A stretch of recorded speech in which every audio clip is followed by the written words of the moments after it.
Thank you, everybody. Welcome to the regular business meeting for the District of Squamish for Tuesday, January 25th.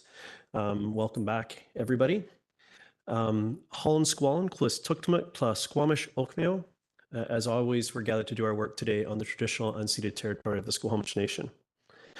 Please be advised that this council meeting is being live streamed, recorded, and will be available to the public to view on the District of Squamish website following the meeting. If you have any concerns, please notify the corporate officer present at the meeting. And before we get underway, I just wanted to recognize that we do have two of our councillors are joining remotely today. Councillor Stoner and Greenlaw are joining remotely. And thank you for that. But that's the two vacant seats we have here in Chambers. Could I have someone move adoption of the agenda? Moved by Councillor French, second by Councillor Hamilton. All in favor? Any opposed? Motion carries. Thank you. So first order of business we have today is delegation is the International Holocaust Remembrance Day, and we have a group here to present to us. So go ahead. And I think the mic will just turn on for you when you get there. There you go. Thanks. Good evening, and thank you for granting us this time tonight. My name is Lyssa Anolik. I'm here as a community organizer for the Jewish community of Squamish. I'm joined by two of my volunteers.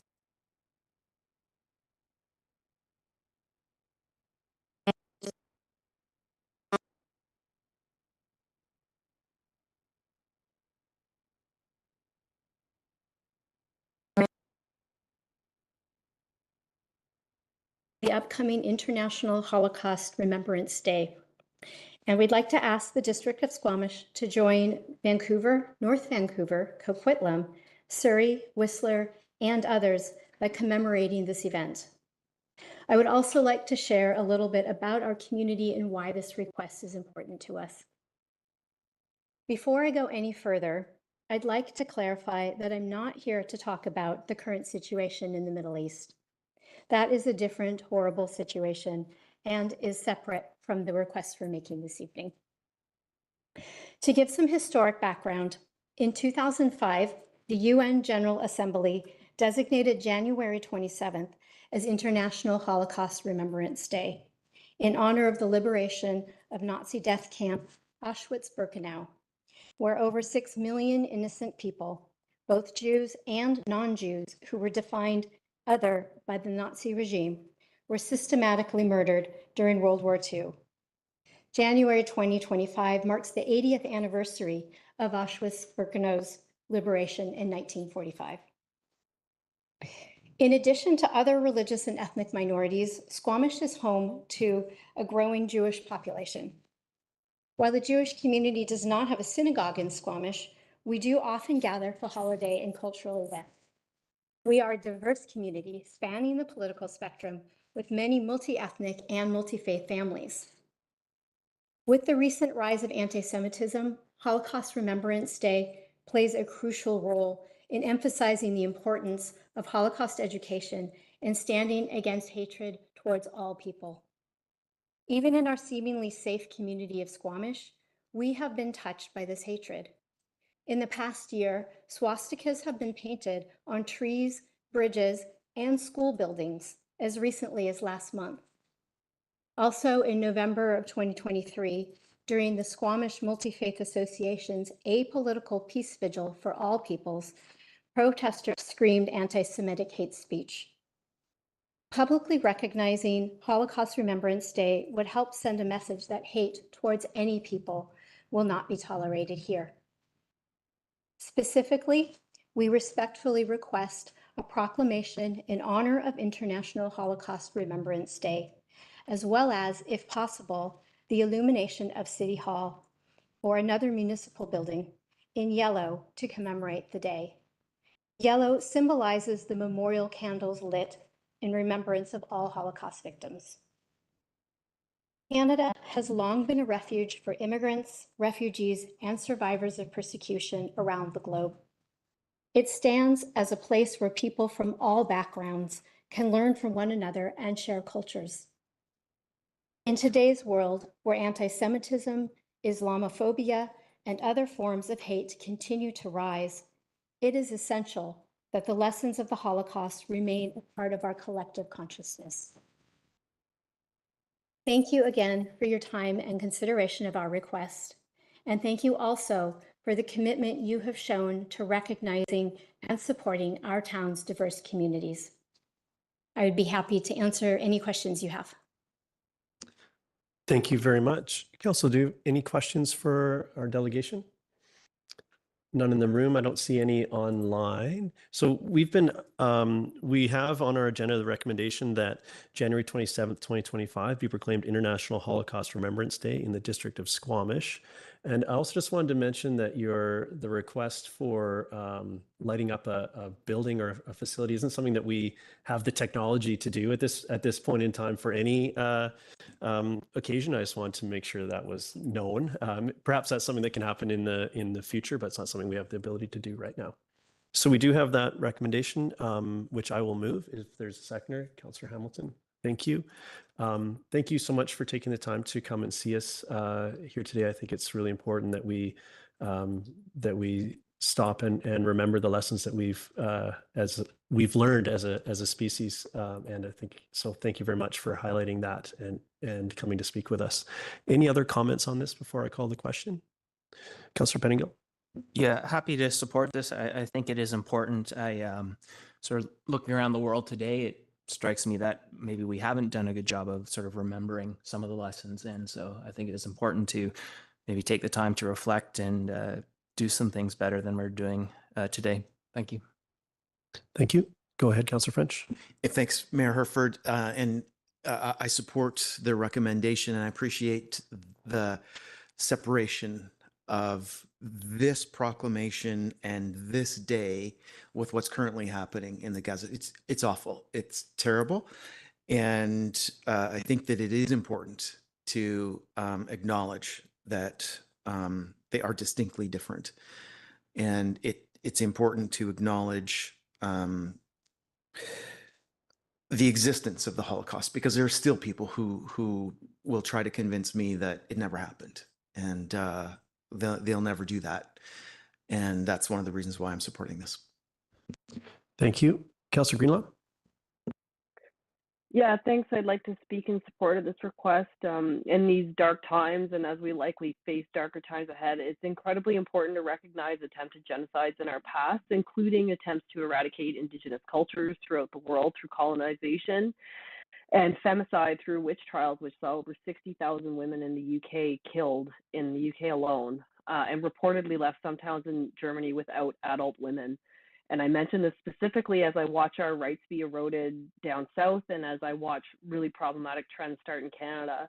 And we need to learn from these cases of human brutality and open our eyes to the realities of ongoing genocides, including the Uyghur population in China and the ongoing genocide in Palestine.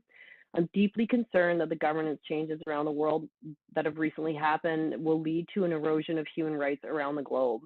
And by holding the memory of the horrors of the Holocaust, we can be reminded that nobody is free until we are all free, and that violence is never the best solution.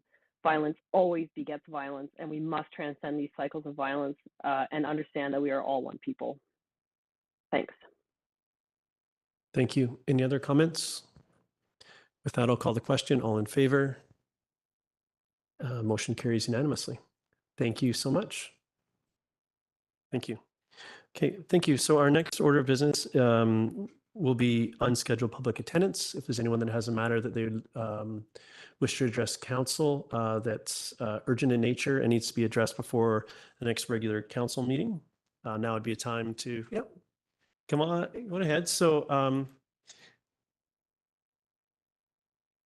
so just as our last speaker did, you'll I'll give you some how this will work, because we're working under a new procedure here. So you have 2 minutes to address council as to why your matter is urgent and should be heard this evening, and then we'll discuss whether we want to hear more about that this evening, and then you'll have opportunity to do that if council so wishes. So the floor is yours. Could you start with introducing yourself, please? Yes. My name is Susan Jacqueline.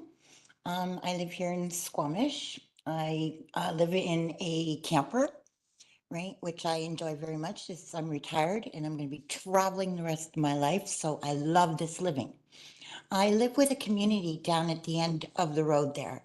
at the Squamish Yacht Club. And what I'm please requesting is a dumpster and a porta potty. And that is just for the decency of the people down there. It's a community down there. They're not bad people. I know them all. All they need is just something to help them out, like a simple dumpster or a simple porta potty. And that place will be cleaned up. I can guarantee you that because I've already lined up a bunch of people to clean it up. That's all I got to say. Okay, thank you. Thank you very much. I feel, Council, do you have more to share with us, or is that what I feel like that was the beginning, middle, and end of your request, or would you like some? I would just like to make people understand that the people that are running around on the campers and stuff, that's their style of life. It's not because we're cheap. It's not because we're homeless. It's not because of any of that. You couldn't put me in an apartment again. You just couldn't. And plus I have a cat, so I've been refused everywhere, right? 17-year-old cat since this big. I'm not getting rid of them, right? So there's a lot of different reasons why people are in their camper. It's not because they don't care, right? So I guess that's what I wanted to add is just but I would really appreciate a dumpster and porta potties. And I promise you, I can get it cleaned up for you down there because I know it's an embarrassment. I don't like it either, right? But I can get it cleaned up. Okay, well, thank you. Thank you very much. Council, I feel like we've heard the submission here this evening. Anyone have any questions for or anything before we move on? Thank you very much for coming to see us and making that request. And thank you. There's always space. So we'll take that on and move to our next order of business, which is consideration of development permit DP000612 for 38201 Westway Avenue. And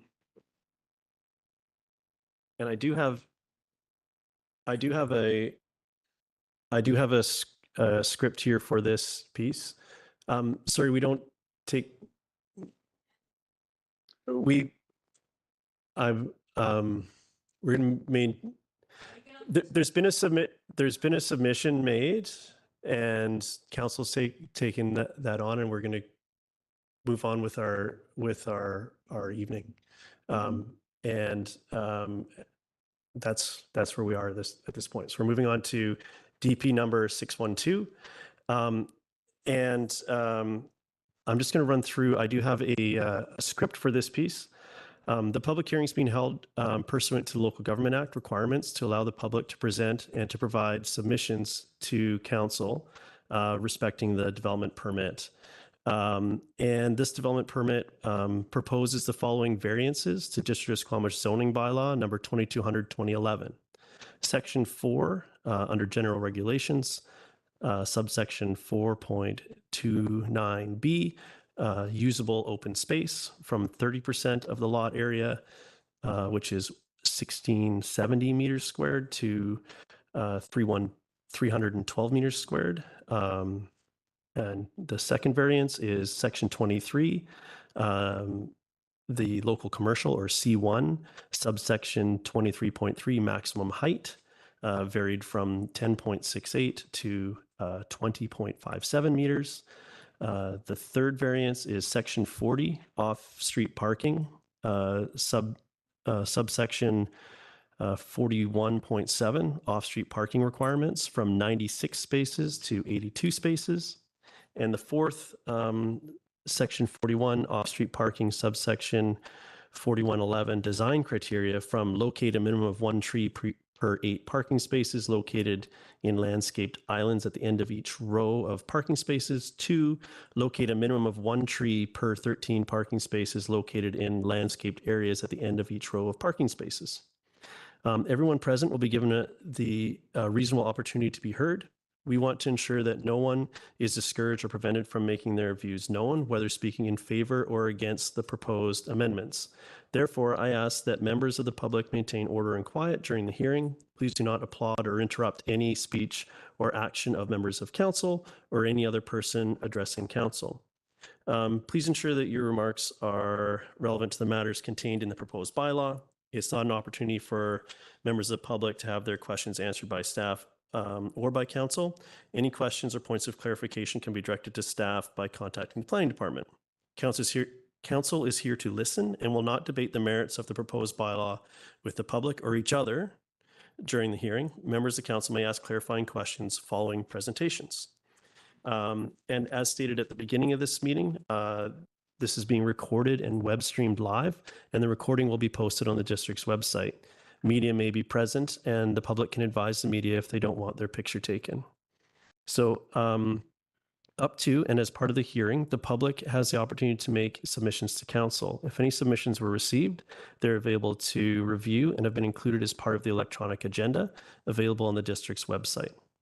So now we'll ask the planning department to outline what the bylaw is proposing, and then we'll move into the public hearing piece of the evening. So I'll turn it over now to our staff to run us through this presentation.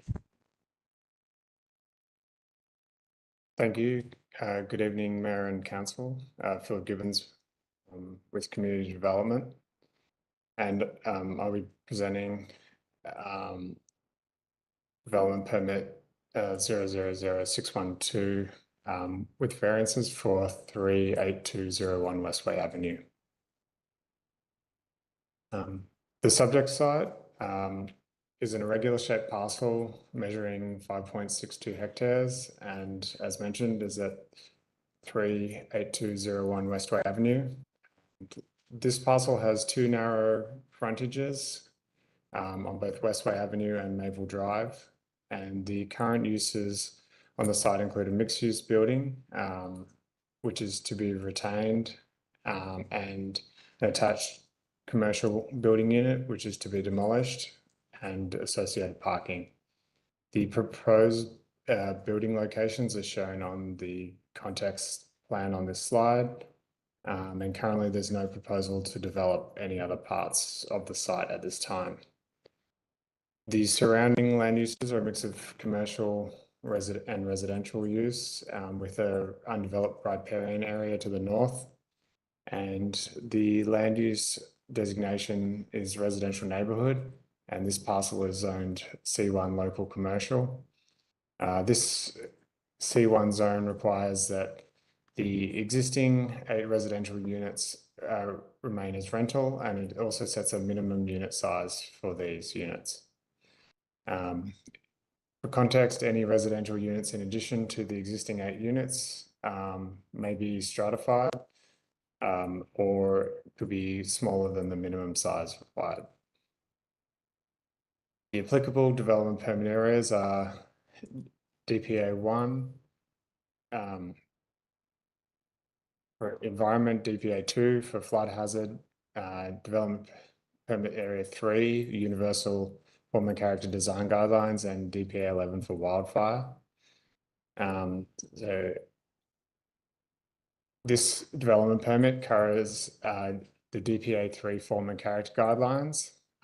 This proposal is exempt from the environmental DPA1 guideline, and a flood covenant will be required under DPA2, and a wildfire hazard covenant is required to address DPA11.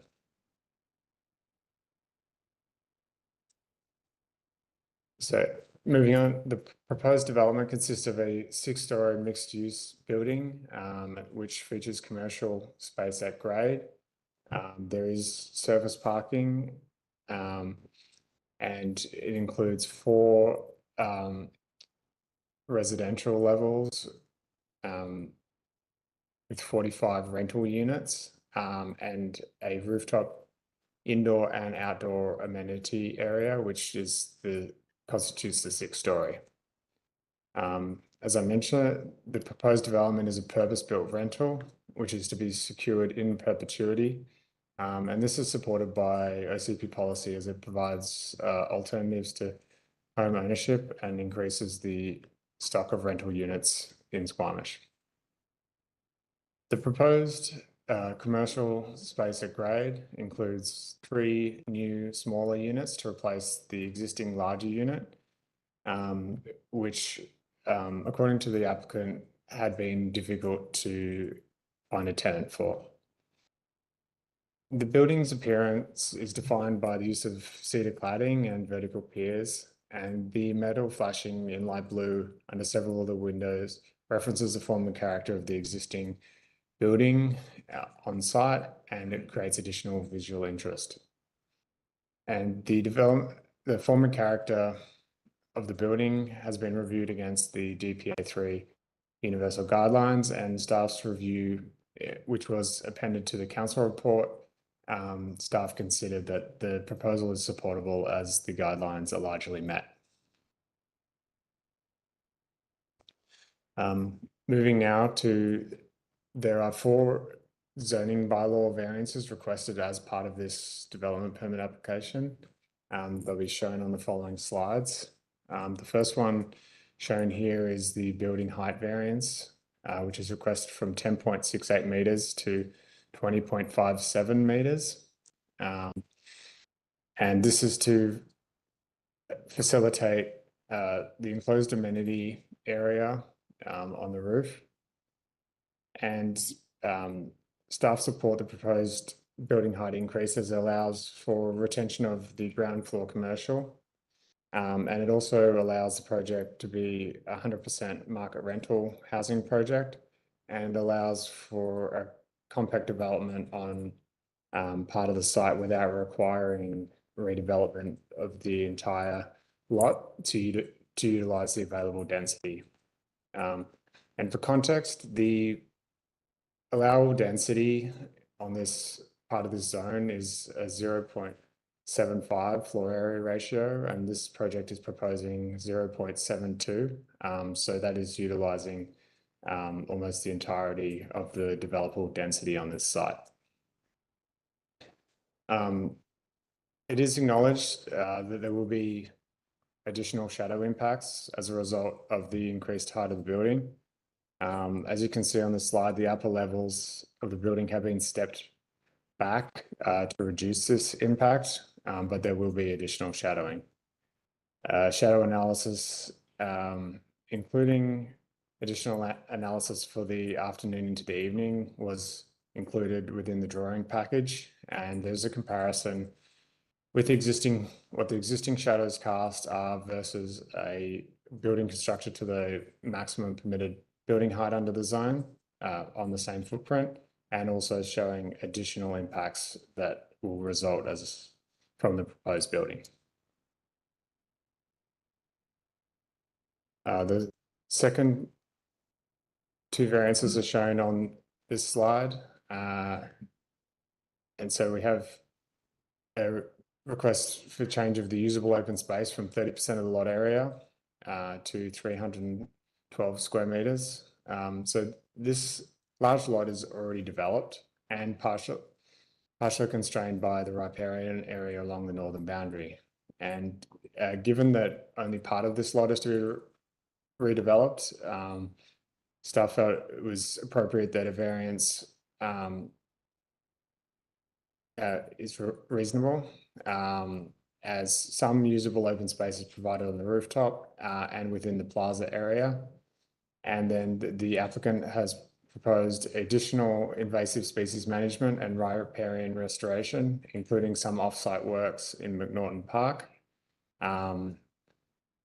And this is proposed to offset the space reduction by providing an environmental contribution to an existing space. The total area of these works would be 186 square meters. And this was informed by assessment of the subject property and also the surrounding public lands. The second item on this slide. So the applicant has requested a parking variance from 96 to 82 spaces. They have provided a parking study which reviewed the anticipated demand for this project. The study anticipated demand of 72 parking spaces and 82 are proposed. The parking allocation includes 1 space for each residential unit and 13 dedicated commercial spaces, and the remainder of the parking will be allocated for commercial and residential visitor parking. The project also includes 113 residential bicycle parking spaces, and also 14 spaces to be secured within bicycle lockers and within secured rooms at the ground floor. There'll be 15 outdoor bicycle spaces, and bike wash and trip end facilities will be provided. This all complies with the zoning bylaw requirements. The 4th variance is to the off-street parking design requirements, to change the requirement of the location of trees per row from 8 to 13 spaces. This is done to optimize parking on the site, considering that there is a reduction requested. Less landscaping proposed between the rows. However, additional landscaping has been proposed around the site to offset the loss. You can see the additional trees shown on this landscape plan along the property boundary to the west, and also at the end of the stalls on each side of the middle island.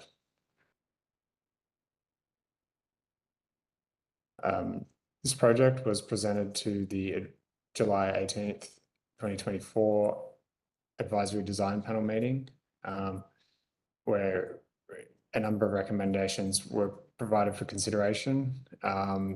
Actions from these recommendations that are reflected in this package include a larger indoor amenity area, which is provided at the rooftop, additional riparian restoration, including off-site remediation in McNaughton Park, landscaping access and accessibility updates, the inclusion of adaptable housing is 8.9% proposed, updated materials and colors, at the addition of end trip facilities and bike wash, and updates to the solid waste room, including the access to it. For public notification, a development sign was placed on site, and it was listed on the development review on the district website. A number of requests and comments were received, and a public information meeting was held on November 29th, 2023. All comments received as a result of this process have been provided as an attachment to the council report for consideration. Areas of concern raised at the public information meeting included neighbourhood character, overshadowing, affordability of the proposed housing, impact on property values, parking, traffic, privacy, building height, views, school capacity, impact on riparian areas, and construction impacts. There was some comments in support, which include the bicycle parking additions, rental housing, and infill development. And prior to tonight's meeting, notification was hand delivered to properties within 100 metres of the site. No mail out was possible due to the Canada Post strike. Prior to the agenda being published, there was one comment received, which has been attached to the report, and all other comments have been included councillors' late correspondence on the agenda. Finally, the recommendation is shown over the next 3 slides. Number 1 relates to issuance of the development permit. Number 2 relates to the proposed variances which form part of the permit. Variances 1 and 2 relate to usable open space and the maximum building height. Slide is a continuation of recommendation 2 related to variances for street parking and the number of spaces and design guidelines. And finally, number 3, conditions of issuance of the permit. An additional condition is recommended, as shown in green, requiring the registration of a Section 219 covenant, securing 1 unit as accessible and 3 units as adaptable at building permit occupancy. This will secure the proposed accessible unit and also the 3 adaptable units. And number 4 recommends the first 3 readings of the associated housing agreement bylaw. Thank you. Thank you very much. Oh, sorry. And before we go to council questions, I just want to say, I want to go back, following this process, I'm going to go back and we'll just have a bit more of a discussion around the submission that we heard to make sure everyone understands the procedure. We've just changed the procedure bylaw and make sure everyone, both at this table and in the audience or observing, understands where we are with that. So, but now on this topic, I'll go to questions from council before we open to comments from the public. Questions of clarity on this topic, Councillor French. Thanks, Mayor Herford. The DPA 3 guidelines indicate siting, massing, and heights of multi-story buildings should minimize view and solar impacts on adjacent developments, on open spaces and streets.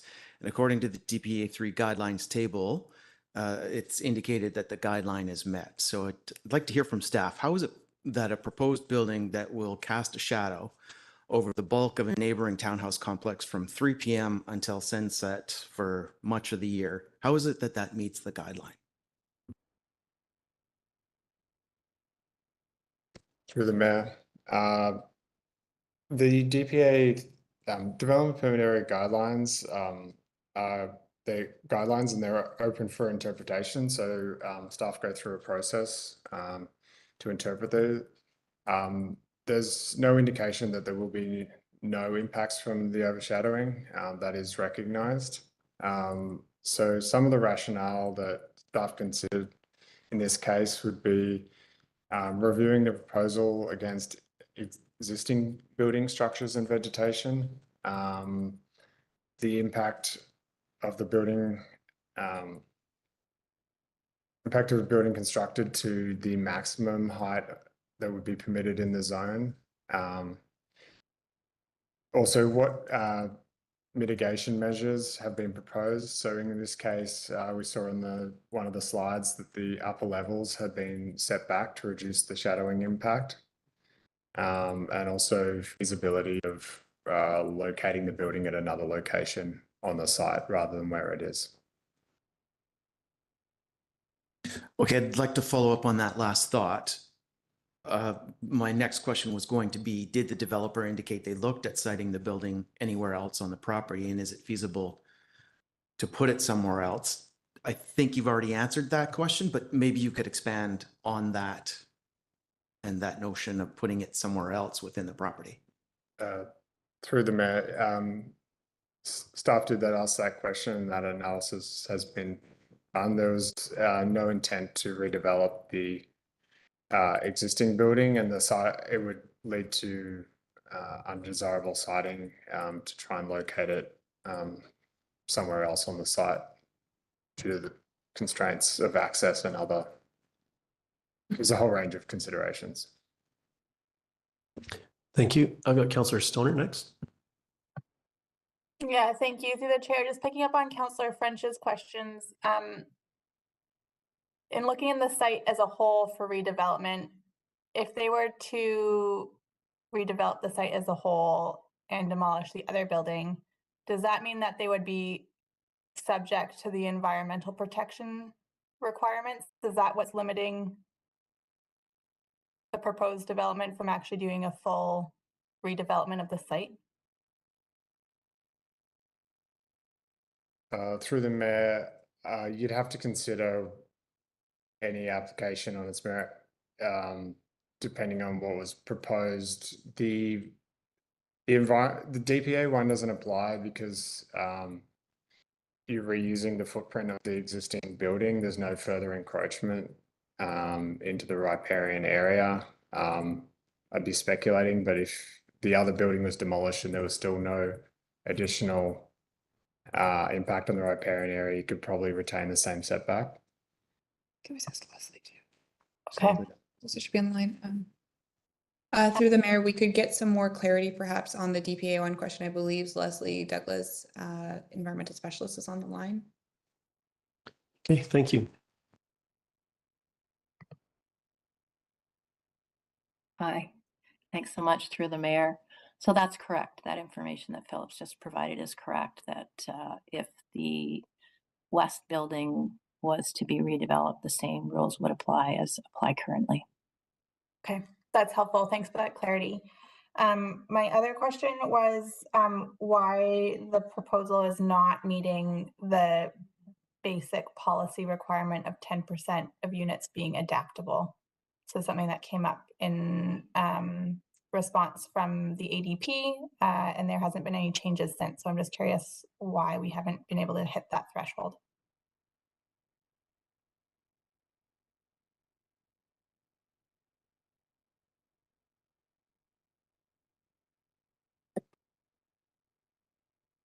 I can't, sorry, I don't know if you turned the mic off, but we can't hear. It's currently turned on. Also. We'll try again, Councillor. Sorry, you can. Yeah, now we can. Okay. The original proposal included no adaptable or accessible units. So the change after the ADP was to include those 4 units, which equates to 8.9%.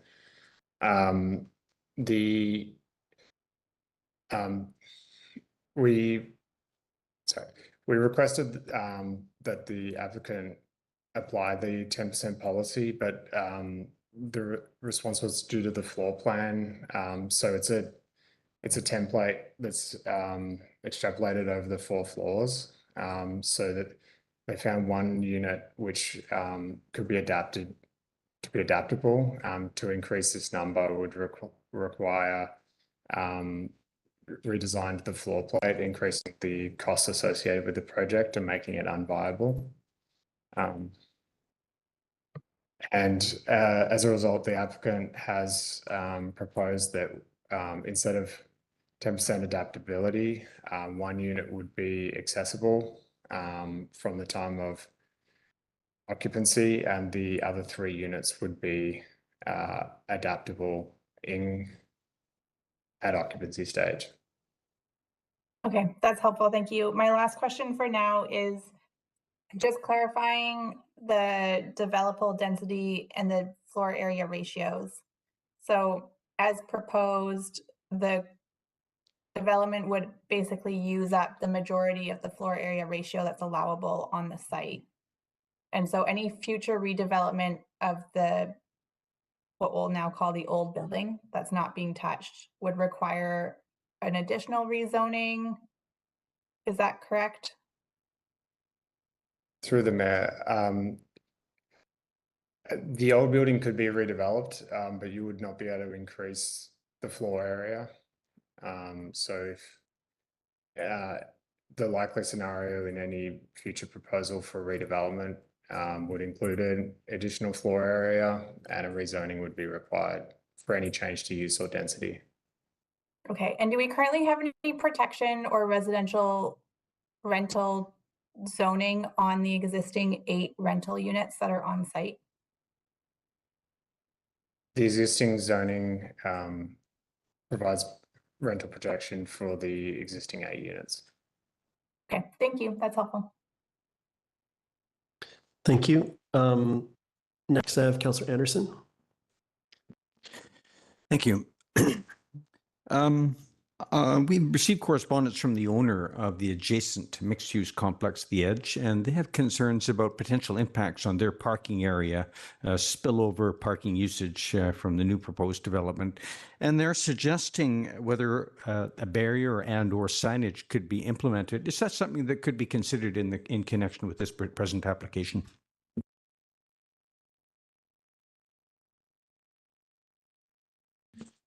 Through the mayor, Jonas Volnishke is Director of Community Development.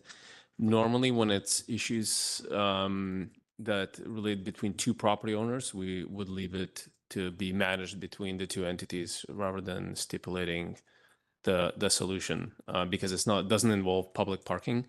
In this case, it's all private parking. So we would, if there are issues, they will have to deal with them between the 2 property owners. Thank you. My next questions concern the riparian zone adjacent. Adjacent to McNaughton Park on the other side of the creek is Himalayan blackberry, and I assume that the invasive species measures or management that's proposed will be focused there. On the other side, immediately behind this complex, the creek has some pools there that are important for fish, both juvenile and mature salmon spawning, because the river or creek further up is fast flowing. And so this is a sensitive area for example, children building trails out to the creek, litter, and I'm going to be asking about the fence. And it's suggested in the landscaping diagram that it's a wood rail fence. Has consideration been given, first of all, to the robustness of that fence? It does need to be robust for the longer term. And secondly, whether the parking lot gradient has considered potential leachate into the creek, for example, road salt or other substances that might arise from the parking lot area. I wonder if you can address those considerations. Thank you. Through the mayor, the consideration of invasives on and off the site was restricted to the site itself and then public adjacent lands. So the areas immediately to the north, I believe, are a separate private parcel. So they didn't form part of the consideration for this project. I believe it's to be a wooden split rail fence to delineate that riparian area to the north of the car park. I don't have any information on the particular grading plans for the civil proposed as part of this project. Thank you for now, Mayor. Thank you. Councillor Hamilton, then Pettingill. Yeah, thanks very much. I do have two questions, but I suspect Councillor Pettingill will cover one of my other ones, so I'll start with this one. So in section 2313C of our zoning bylaw, we have a section here that's specific to this lot, which I found interesting. I assume there's a reason for it, some historic reason. But it states an apartment dwelling use on, and then it gives the full legal definition of this lot, is restricted to residential rental tenure for a minimum of 8 of any apartment dwelling units, unless there are less than 8 apartment dwelling units, in which case all units are restricted to residential rental tenure. So to my mind, in this case, we have more than 8, so we're restricted to residential tenure. And then section 2313D goes on to say, the average size of residential rental tenure units in the lots above shall not be less than 76.18 square meters. The average size of these units is considerably smaller than 76 meters. They're either 55 square meters or 59 square meters, depending on whether you account for the old units that are remaining. At the beginning of your presentation, you said that new units are excluded somehow from this piece of our zoning bylaw. Could you explain how you came to the conclusion that the new units are excluded from this bylaw? It's not clear to me. It must be coming from somewhere else. Through the mayor. So I guess historical context. So the original intent of the zoning and those extra restrictions that are provided, and they have different ones that apply to different lots that are covered within that C1 zone. So that was to protect those 8 existing units and not to specifically apply to any new residential units applied. So that's the background on that context. Our interpretation is that you would be able to have non-rental tenure units, so they could be condos, and that they're not size restricted, but you must maintain those 8 tenured units of a minimum unit size.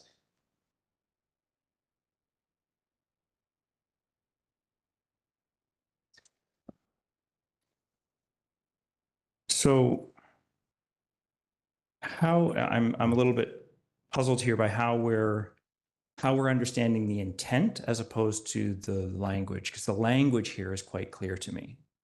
So how do we know what the original intent was as separate from the language? Through the mayor, thank you for that question. The way it's written, staff would interpret as meaning a minimum of 8, not there to be more of 8. A minimum of 8 units in any apartment use must be rental tenure, and if there were less than 8, so a 6-unit redevelopment, they would all need to be residential rental tenure. The way that it's written outside of the historical context, we would not interpret that as being more to begin with, which is why the subsection of the average size only applies to those existing 8 units.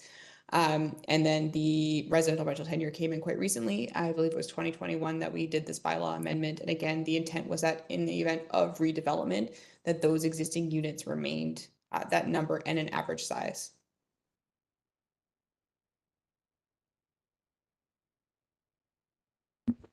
I'm going to give you an opportunity to ponder that unless you have further question right now, and I'll go to Councillor Pettingill. Yeah, thanks. And I tried to look this up and I didn't get a satisfactory answer. I think we've been told before, but is there a reason, is this coming as a variance rather than a rezoning because of a proponent request, or is this a legislative requirement, or is a staff recommendation that this is a variance versus a rezoning? Through the mayor, so development variance permits can be applied for in cases where there's no change in use or density required. If a change of use or density is required, then a rezoning would be needed to facilitate the project. Okay, thank you. And then just because there's no below market rental proposed here, I'm wondering, is there any particular reason why we're looking at a housing agreement to secure rental as opposed to using the residential tenancy zoning?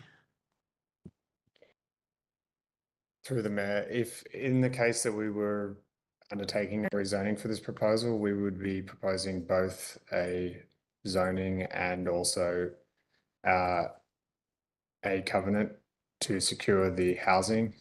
In this case, as it's a development permit with variances, we are recommending a housing agreement to secure the rental tenure. Okay, but like, and maybe I'm misunderstanding, but I guess it's just because it would require us to do a separate process to rezone this for residential rental tenure, and so we're just not going down that road, although in theory we could. Is that essentially? Sure, that would be a district initiated rezoning, whereas we're processing a applicant's request for a development permit. Okay, thank you. And then just getting back to the adaptable versus accessible units and so on, and maybe I've gotten confused. I thought the building code was requiring 10% accessible units recently, or was about to. Am I incorrect there? Can you clarify what the building code is doing now or about to do?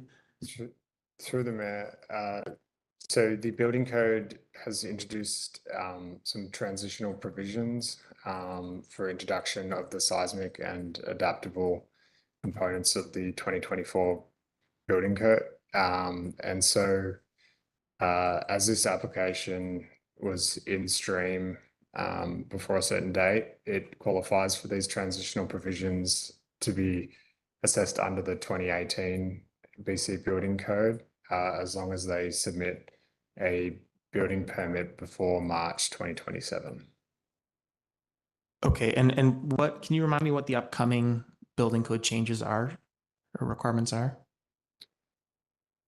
To the mayor, they are, in this instance, it would be adaptable for 100% of the dwelling units, as it's a lift accessed. Sorry, part 3. Yeah, elevator access part 3 building. Correct. Yeah. Okay, I have some more, but I'll leave it there for now. Thank you. Councillor Greenlaw. Thanks. Through the chair, I just have a quick question about the public information meeting. Can staff comment why it was over a year ago that the public information meeting happened, and if there's been anything since then other than the recent flyer that staff handed out? Through the mayor, the public information meeting was held up front as there was many requests as soon as the application was advertised.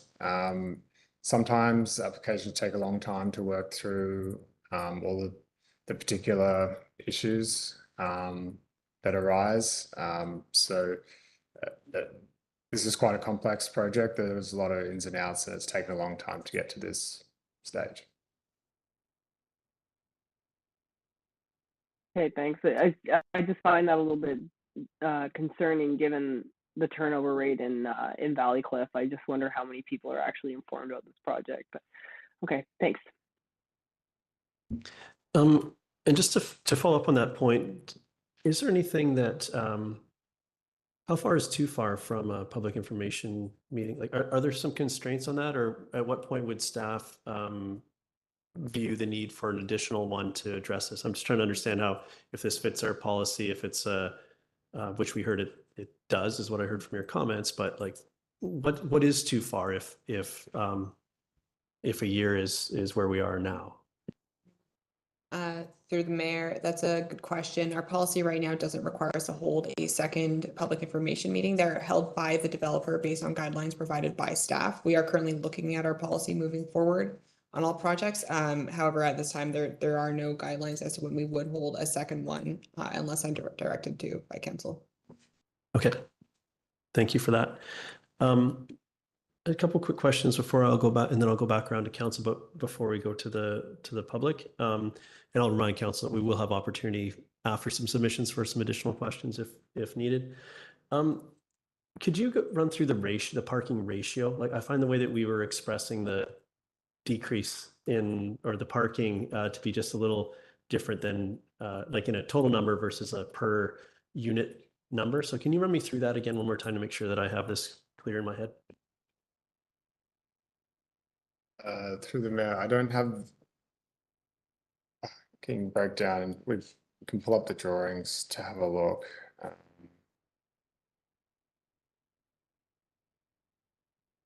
just want to make sure we're including the existing, like sort of the end built form. How many parking spots per unit is what I'm looking to understand.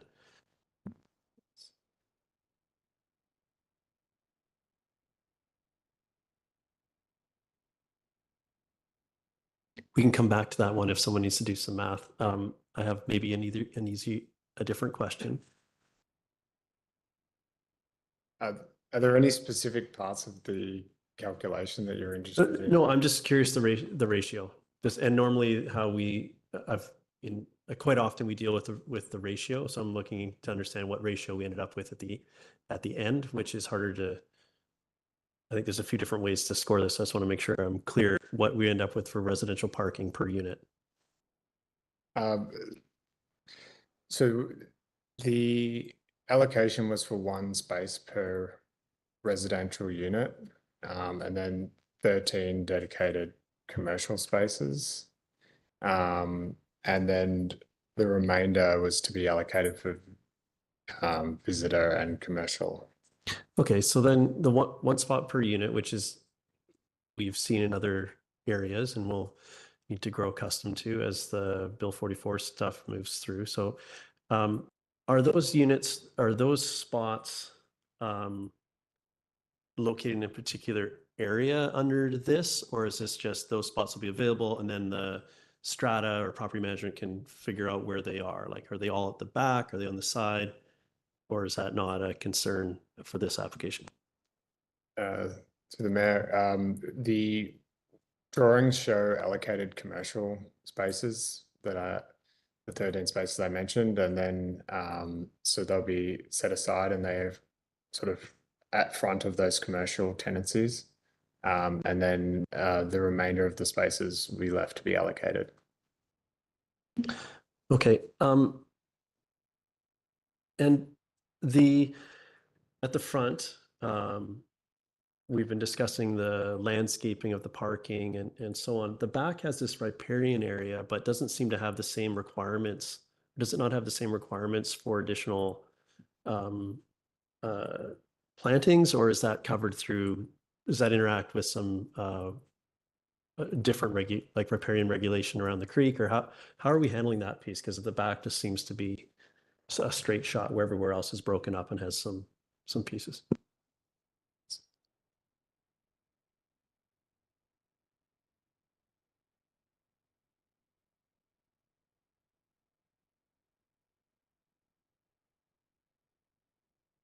With respect to the riparian zone at the back, there's two factors at play, the Mayor.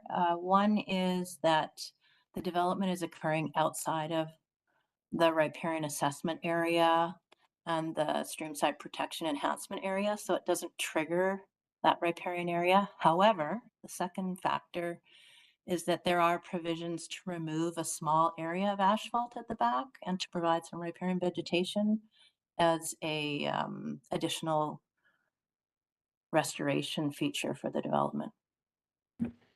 Okay, so, and the piece that we're being asked to vary is very, very specific on plantings, but the whole back just seems to be a straight shot. So is the back of a property treated differently? And this is purely a cosmetic piece for the front? Is that how we're reading this? I just don't seem to.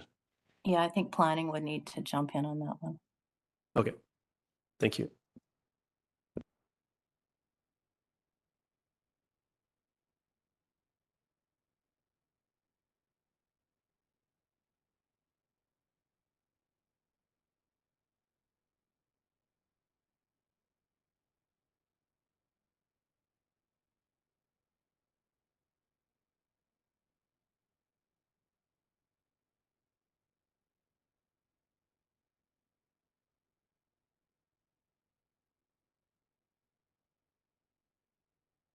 Can we just take a 5-minute break?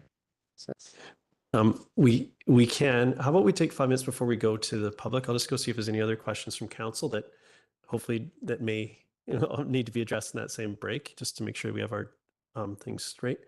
My final question is something that I think we're going to likely hear about in the submissions, is the shade study. Do you have a slide for that so we can be oriented with?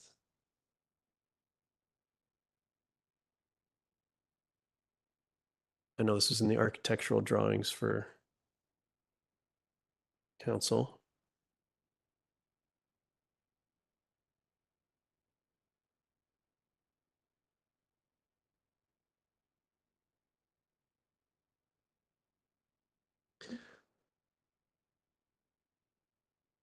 And then this was good. There was the other drawing that had the the color coded one that showed the oh, this one. Thank you. There we go. That's what we're looking at. So could you just run us through what we're seeing here in the color coding, just for those that perhaps haven't spent time with this slide? Yes. So the fortunately it's a little small, but the existing shadows are shadow colored, and then in the yellow is showing what a building would look like. Shadows from a building would look like if it was built to the maximum building height allowed within the zone. The blue area is builds on that and shows what the proposed building is. And then for context, the green is the extra level, the indoor amenity area on the rooftop. So those all together show what the shadow impact is of the proposed development, and giving context of what the different areas and how they impact. Okay, thank you. And then the time that this, I hope, I think I'm correct in assuming that this particular piece has seen quite a bit of attention. So were these dates chosen to study? Like each of those 4 scenarios show a different time and day. Is that correct? And was anything special or anything different about this shade study than any other shade study that we've seen? We received feedback that for Valley Cliff in particular, that people would like to see what the impacts look like outside of our typical shadow study, which shows 9, 12, and 3 p.m. And this particular shadow study is done on the solstice. Sorry, the equinox. Spring equinox. Equinox. So and so it March goes March 21st and September 21st? Yes. And it's 3, 4, 5, and 6 p.m. So it extends beyond.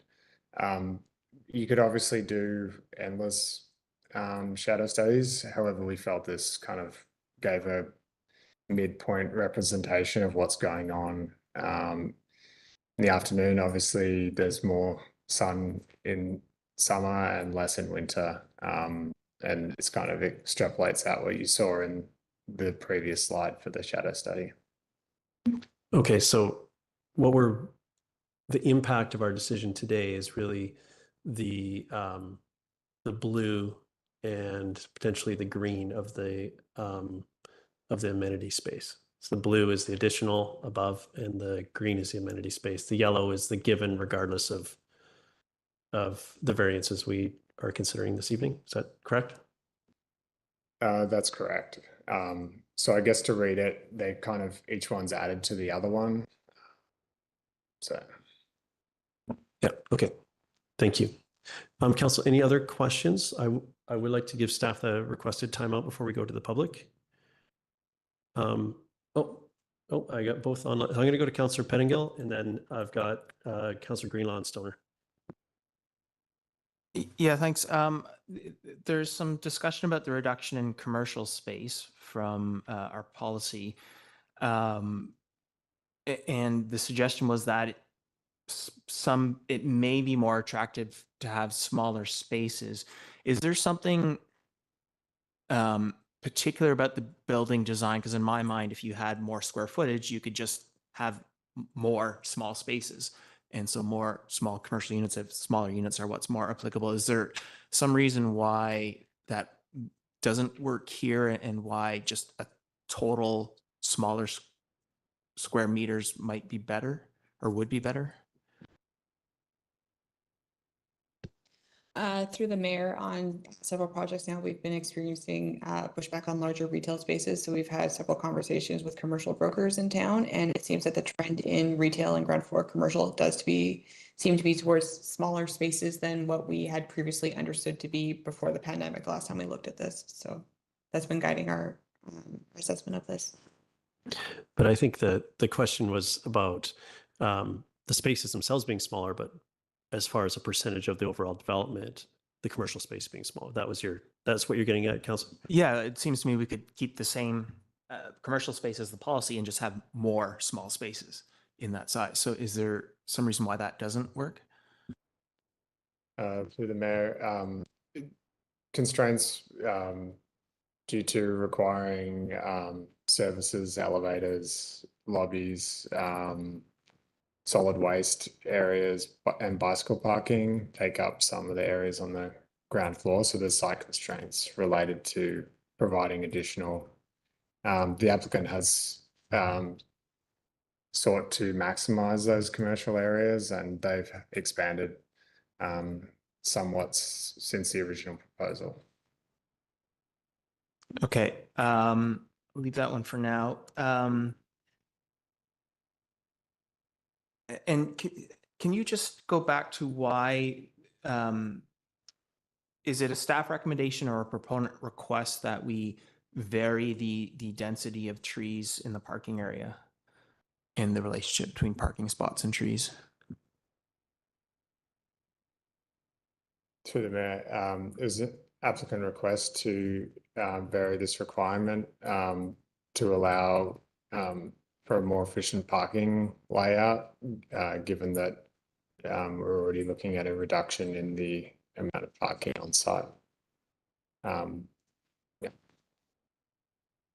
Okay, thank you. And the last one, and I try not to get too off topic here, but when I look at the site as a whole, I can see at some point you are going to want to develop the rest of the site and probably to a similar height, I would think.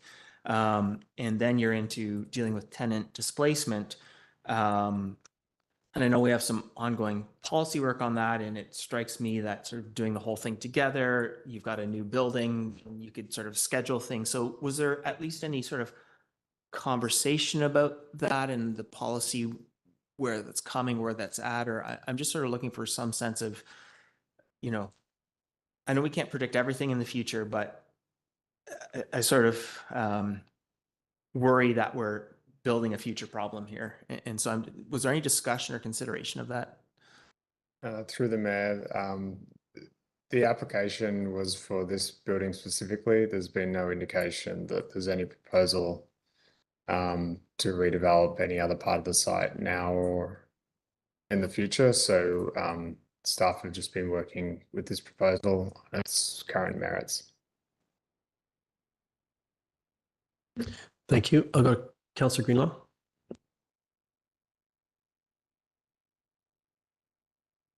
I was just wondering if staff could comment on the rationale for the division of the parking lot along the property line. Like right now, there isn't a barrier between the two adjacent properties, and I was wondering if staff could comment on that.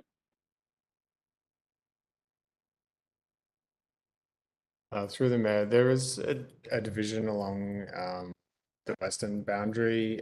There is shared access on to Westway Avenue between the commercial property to the south and this subject site. So there are some limitations to division between the property, and it wasn't proposed by the applicant to add a boundary along the south, and doing so would further limit the availability of space for parking on site.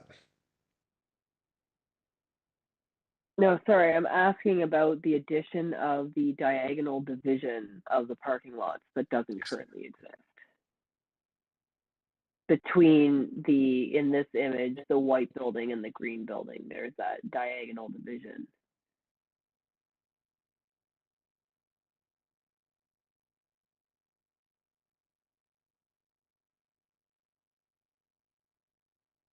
So could you please clarify what the question in relation to this divider is? Well, it appears from the schematics that there's the building that houses the backyard and the Smoke Bluff Coffee House, that white square building, and next to it is the existing green building that's going to be left untouched by this development. And then directly in front of the green building, there is a diagonal divider that currently does not exist. And I'm wondering if staff has any comment as to why that is there, but perhaps you don't. Because right now, yeah. Through the mayor, the divider was put there to separate the two properties and parking, and then it facilitates a change to the layout to the existing parking on site. Okay, thanks. Councillor Stoner, and then I'm going to we'll take the requested break to get the answer to the question. We'll go to the public. Great, thank you through the chair. This should be quick. I'm just curious, in the bedroom, for the proposed bedroom breakdown, there are no 3 bedrooms being proposed, which doesn't typically meet our policy. Can staff just speak to that a little bit?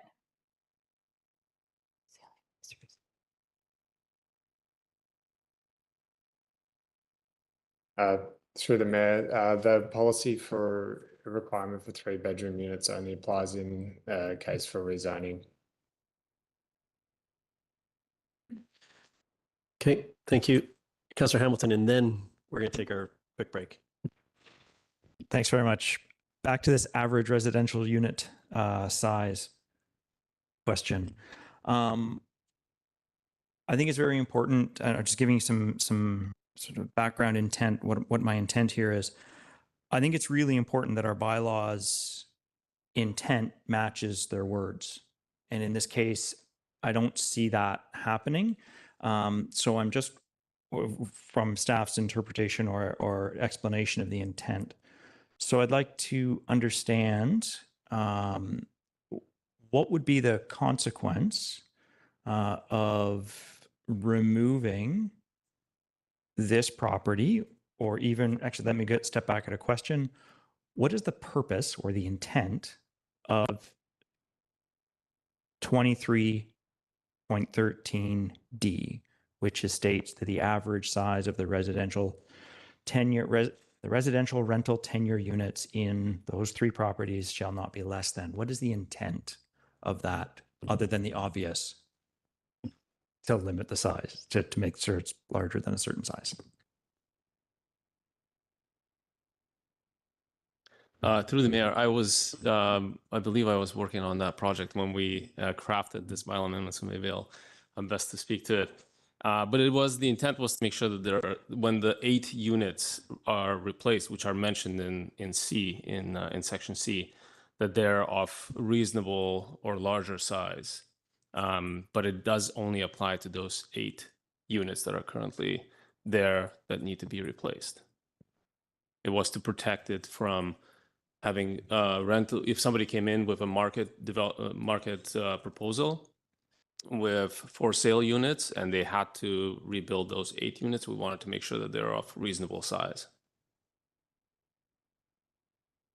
So that was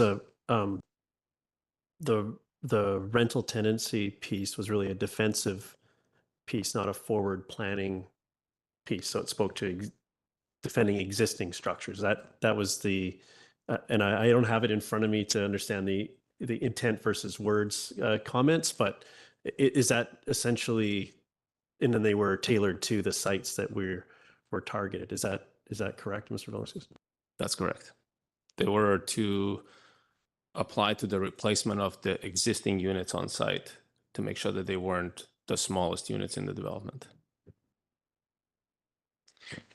Okay, so now we're getting into so we're now putting ourselves in a situation where this DP application is clearly not meeting the words of our bylaw, but they are meeting the intent. Variances are, according to that description of intent, which is protecting those 8 units. Is there a way that we can change the words of our bylaw so that they both match the application and the intent? And I'm thinking of removing that, proposing a removal of that 2313D.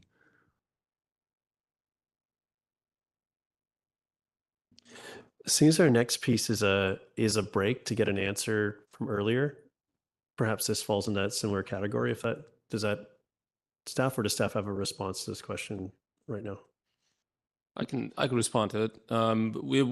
It's certainly something that we can do, but it would have to be a zoning bylaw amendment. So a bylaw amendment that's not a variance, no. And it's not being requested to be varied here to facilitate these because it only applies to those original units, is what we're being told, is what we're hearing. Let's take a break, and then we are going to have, we're going to answer your question, and we're going to go to public submissions, and then we can come back around so we can wrap our minds around these pieces. So, Steph, do you say five's good? Okay, so we'll come back at 20 after. You have 6 minutes. Thank you. Reset. We're in recess now.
call the meeting back to order. Okay, welcome back. I will, we're just back from a quick break and I'll go to turn back to staff. Thank you. So in relation to your question related to the three rows, one for each 8 spaces. So the area at the rear of the site falls within the riparian setback, and this area is not being redeveloped. It has to be left essentially as is, aside from line repainting, and so this is not considered to be new development and not part of that other part of the car park, which is being redeveloped. Okay, so if it wasn't for the riparian, then we'd be talking about that and maybe the need to vary it or not, but it's the riparian that overrides it. That was, okay, thank you. That is what I had sort of assumed was at play, but I wasn't sure. So thank you for that clarity. I'm going to go to the public now on this matter, council. And so actually first we do have opportunity for the proponent or the representative to comment, after which everyone else will be given an opportunity to speak. Is there anyone from the proponent that would like to speak?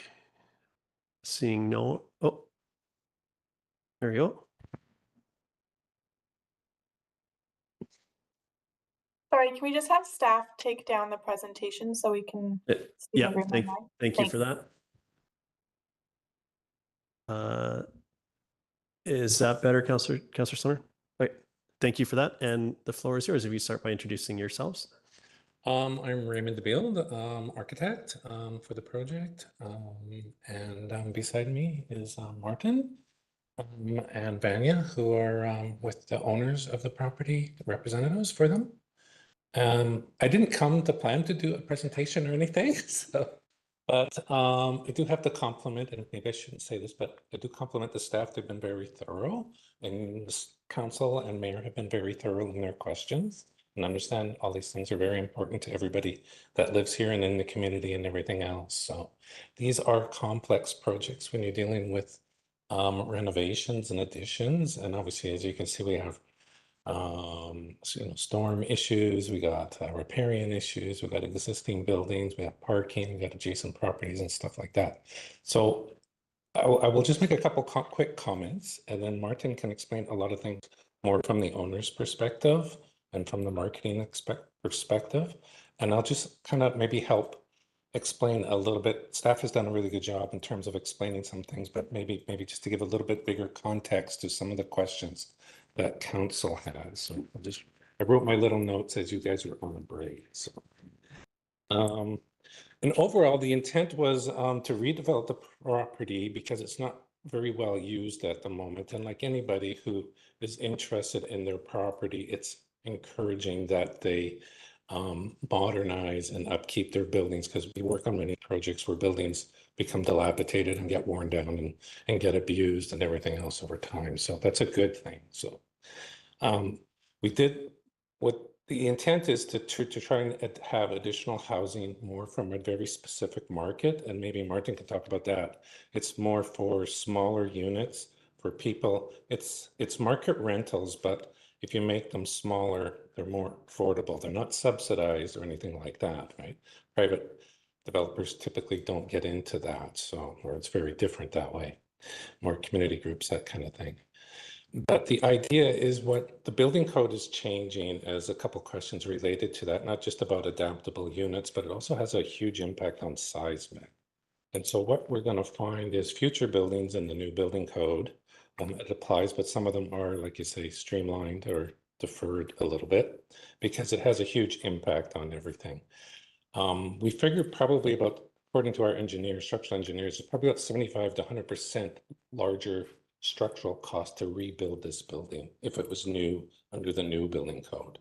So it has a huge impact because the seismic and the geological or geotechnical aspects of the site. In terms of why it takes so long to get there, you guys have very intricate and very specific bylaws, and all municipalities have bylaws. But it takes a long time for complex projects to get through that process. It takes a long time for buildings to get built, let alone that. But I won't say anything more and I don't want to take up too much time. Part of the reason why we didn't build an addition anywhere else on the site is it ran into a bunch of other complications. Again, somebody hinted, I can't remember who, maybe it was a counselor, that there's displacement involved if we build the building, say, in the empty parking lot. Obviously, that's going to have an impact on the adjacent neighbor in terms of people looking at the building and the building looking at them, but also from the fact that all those existing CRUs and small businesses, which are vital, and we seem to be losing a lot of them in all our communities, and then you're going to displace residents there, and they're going to be displaced for quite some time. Then the question is, will the small businesses ever come back or something like that? So just wanted to highlight on time. We have 3 minutes allotted to this. You've just hit that, but I know you have other members of your team, and I wasn't explicit about that. So if anyone else, I'll give an additional minute if anyone else wants to add a comment. So very quickly, on the timeline, it took us 2 years, which is unusual for a development permit from the start of when we started working on it. And it's given to many back and forth with the staff of the district, which resulted in several compromises from which the neighborhood community will benefit. That's one comment on the timeline. Speaking of the parking lot design, comment that wasn't mentioned here, that after this project is redesigning the parking layout, and right now there are 53 parking stalls. After it's going to be redesigned, there will be 82 parking stalls, more than it is required, as determined by the parking engineer. And that's, since there is not much time, I don't want to take too much of it. I'll take 30 seconds more about the parking at the back of the site. It doesn't drain, it currently drains into the creek or the river, and it'll drain internally and get taken away, so you won't have that issue. And there isn't a fence there now, and then you will have a fence. And the reason why it is open, it's to allow birds and small mammals and stuff to pass through. And then we have more permeable surface as we flip the parking around the other way, not just to make the exit doors safer, which were being blocked and everything else, and the garbage cans and everything, the bins that were there. So that's just. And fence is robust enough. Yeah. Thank you. Thank you very much. So next I'll call on any members of the public who wish to make a submission. Each speaker will have up to 3 minutes to address council. And I'll first call on speakers participating in person. Please raise your hand to be recognized. And then we will go to any online participants. Is there anyone in the room who would like to make a submission? Yes, sir. Go ahead. And if you could start by introducing yourself, you have 3 minutes to address council. My name's Nigel File. I'm actually a resident of Hospital Hill in the Valley Cliff area of Squamish and a business owner specialising in energy consulting. I'm committed to supporting sustainable development. My company assists builders and developers in constructing energy efficient buildings that minimise environmental impact. I'm in favour of the proposed development for several reasons. Addressing housing shortage. This development will assist in alleviating the current housing shortage in Squamish. Area uplift. It will rejuvenate the entire neighbourhood, replacing the outdated structure with modern and appealing building. Economic revival, by attracting more people to a commercial area often quiet and lacking consumers. This development will breathe new life into local businesses. Many business establishments have closed and the area often feels empty. The influx of new residents will foster a sense of community and infuse new vibrancy into the area. That's just my view as a local resident. Thank you. Thank you very much. Is there anyone else that would like to make a submission on this matter? Yeah, go ahead.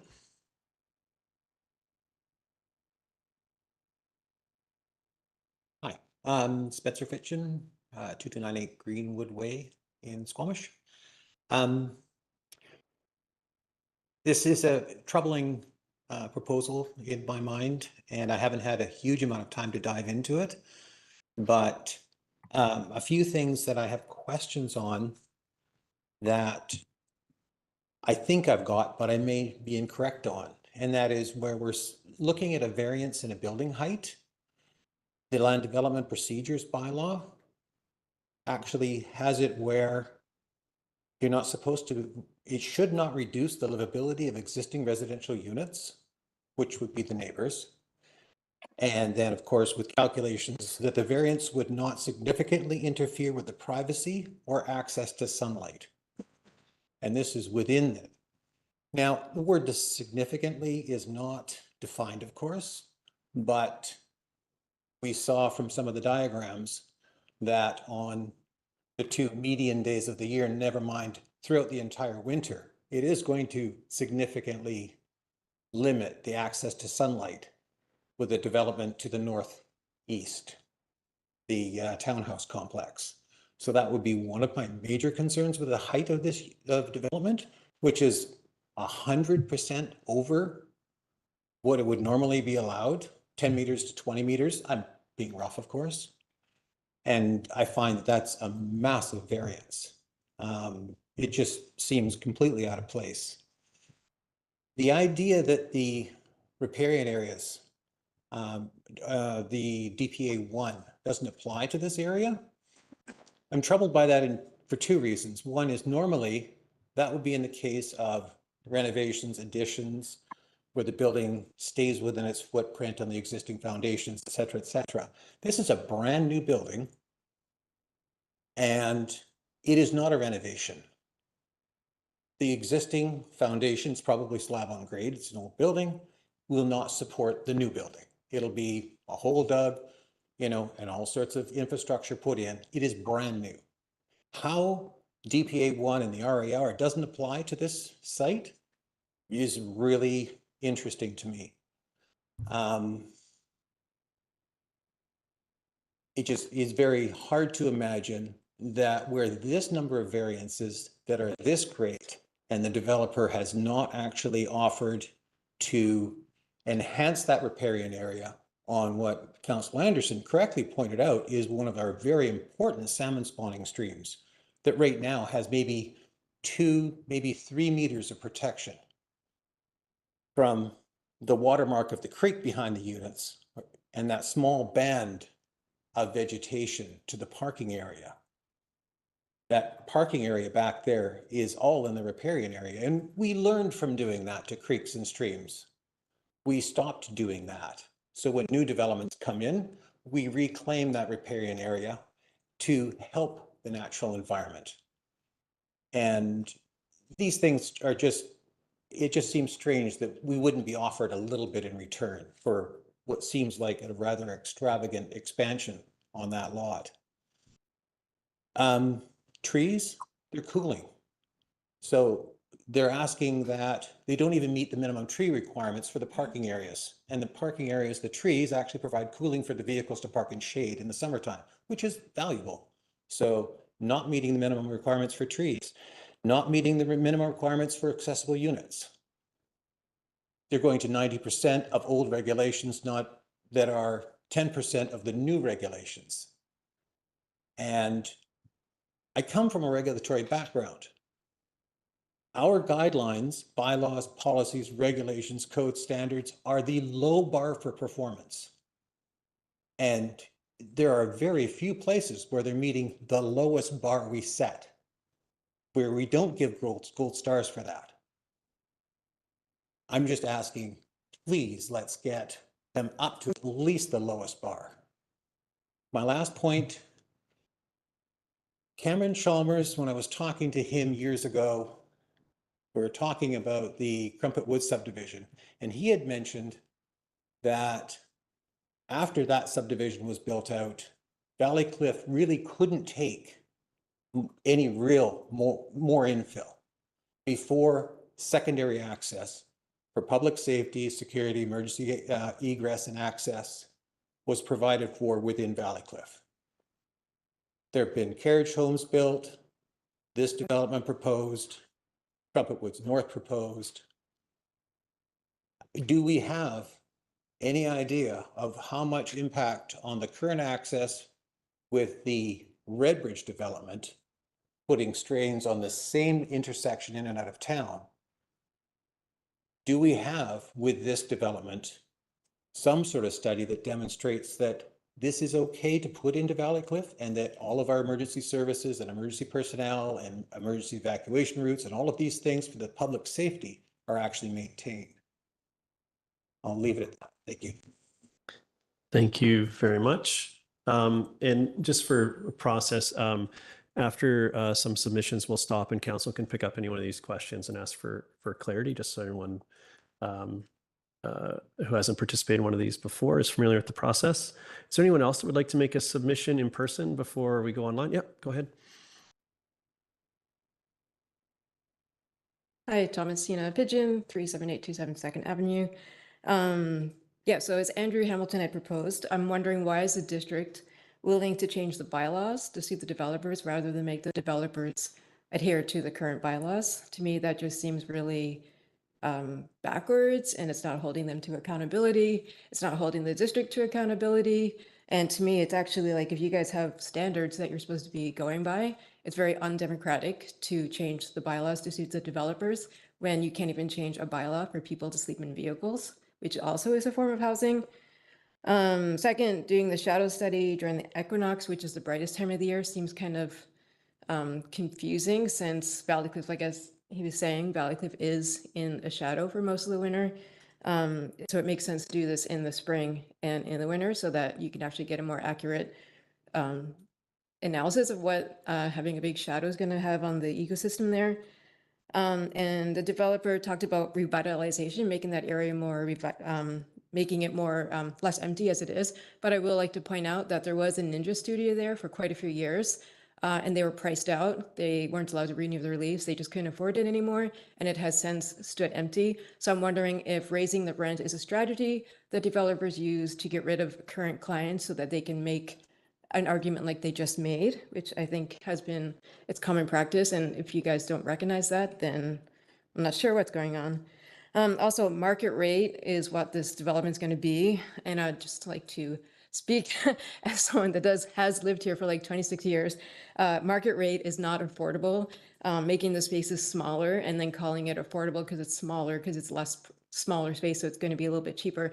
That doesn't also make it affordable. It's still a market rate. Who wants to pay an arm and a leg to live in a cubby? You might as well live in a vehicle, which helps explain other things in this town. And you can't call that affordable. That's actually called elitism. Yeah, and I'm wondering also about the second exit for Valley Cliff. I think that's a huge safety issue, as well as obviously downtown has the same problem. But yeah, I think my biggest concern with all that, though, is changing the bylaws in order to suit the developer, when it really should be the other way around, so that you guys have some accountability. Thank you. Thank you. Is there anyone else in person that would like to make a submission before I go online? Yep, go ahead. I've had two raised hands here, so I'll go to this one and the next, and then we'll go on, and then we'll stop for some questions by council. But go ahead, sir. Hi, my name is Jeremy Morel. I live on Juniper Crescent in Valley Cliff, just around the corner from the proposed development, and I'll be speaking in support of the project. Unless you are privileged enough to own your own property in Valley Cliff, there's no such thing as housing security. If you rent one of the many basement suites, in addition to being dark and damp and likely unpermitted, the owner can evict you at any time. Renting a full house is no better guarantee. I can't count the number of Facebook posts I've seen from people with the same story. Their landlord is moving into the property after years and they've been evicted. They have kids in Valley Cliff Elementary. They have good jobs, good references. Please, is there anywhere available to rent? I love it here. My kids love it here. I wonder how many of these people could not be here tonight simply because there wasn't anywhere for them to rent, so they had to leave. There's a critical difference between purpose-built rental, like these units, and a basement suite. There's no owner to move in to kick you out. You're fully protected by BC tenant laws. This project is an opportunity for housing security for those who might never be able to afford the $1 million+ price tag on the single-family homes. We desperately need more apartments of this type in Squamish. I'd also echo the previous speakers around infusing new vibrancy and providing much-needed housing. As to the comments that the 5 stories is too much, too out of character with the rest of the neighborhood, I would point out that Westway apartments have already been zoned for increased density by this council, should it be rebuilt. And with Bill 44, the province has passed legislation upzoning the entire neighborhood. While the buildings might not reflect it yet, the neighborhood has already changed. I do not think this building will feel remotely out of place once the impact of these changes are visible. This space is next to a transit stop, a quick bike path to downtown, existing retail, next to multiple schools. There's no one behind the property to bother. No one will be displaced by the construction. No project is completely without impacts, but you could not ask for a better location for increased density. Thank you. Thank you very much. And we'll go to our next speaker. My name is Andrew. I'm a resident of Valleycliff in the complex to the north of this proposed development, and came tonight to speak on the two factors of the light impact and the stream behind. Valleycliff's already losing a lot of light, exacerbated by the proximity to Slahani Mountain and the Chief, and the shadow studies that were presented here are not representative of an entire year. And yeah, showed up tonight to speak with sincerity on that.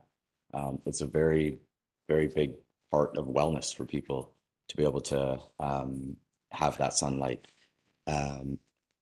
Secondly, the access and proximity to the stream behind the riparian zone. If a fence was put up, I heard that the fence was not there right now to allow animals to flow, travel. If a fence was put up, then that would prevent that as well.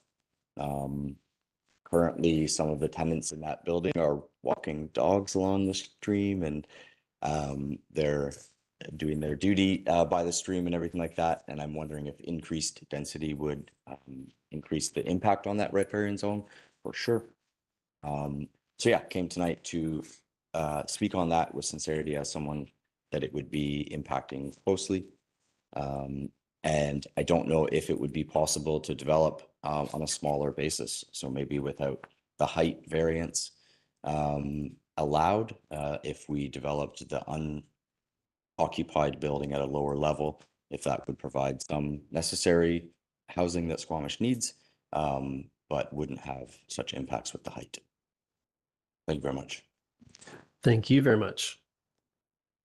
So right now I'll take a pause and circle back around to council to see if we have any clarifying questions before we go to online to see if we have any online submissions. Maybe I'll get us started. The shade, I have two questions. One is we have heard in about the concerns around access for to Valleycliff and overall sort of capacity, and how is that being, how is staff looking at that, and is that, how should we consider this as part of this application? Through the mayor, when the planning department receives applications, we send out referrals to other district departments, including engineering. And usually engineering would indicate whether they would like to see a traffic analysis conducted for a particular project. That was not requested in this instance. Would I'll Sorry. just go over to Mr. Velnishkis for further answer on that, if that's okay. Thank you. So it is true that Valleycliff has a issue in terms of access capacity, and this has, I think, the last time we have talked about this in council was to do with the North Crumpet development, and it's certainly something that will be impacting large developments in Valleycliff. There is still some capacity for infill, but it's depleting with every new development. There's less. However, this development is still within that capacity range. Any new development will be triggering some sort of upgrade, including the North Crumpet development, which has, you know, a much larger number of units involved. And thank you for that. I guess my question is, this property, we're not being asked to increase the dense, like, is the existing zoning what keeps that there as well? Like, this has already been considered in calculations and so on, because this is different than a rezoning where I know we're considering adding more humans to the physical space, but from a zoning and planning perspective, we're not changing the number of units or thus humans activity on that parcel. Is that a factor in this conversation as well? That's how I was rationalizing it initially. Absolutely correct. Yes.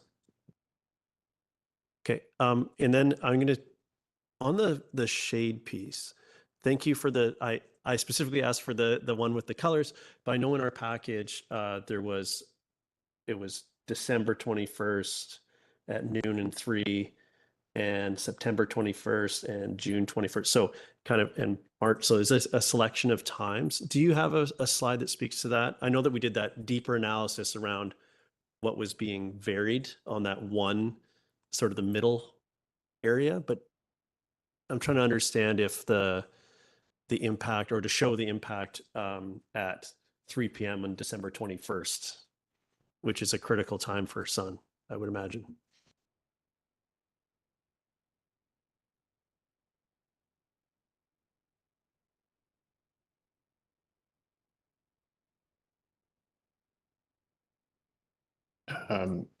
So we have what we call a classic shadow analysis. So it shows December 21st along the top, 9 a.m., 12 p.m. and 3 p.m. And then March 21st and September 21st on the middle, also 9, 12 and 3. And then June 21st, again, 9, 12 and 3 p.m. across the bottom.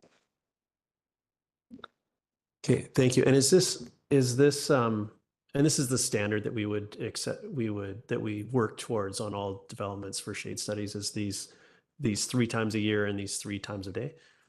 It's part of the requested development information that a normal package anywhere in Squamish would be required to do.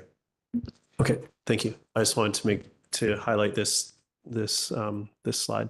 Now I'll go around to council. Any questions come up with the submissions that we've heard so far? Yep, go ahead, Councillor Pettingill. Some of the restoration proposed for McNaughton Park, and I heard invasives management and so on. Is this does any of this work result in a net increase in usable public open space, or it is strictly environmental rehabilitation and won't really change the accessible space? Through the mayor, the intent is in environmental restoration, so to remove invasives. Both on site, there's some additional reclamation of riparian area from the car park. It's only a small sliver at the end, and then the rest of the works to happen on public land within McNaughton Park. Okay, go ahead, Councillor Stoner.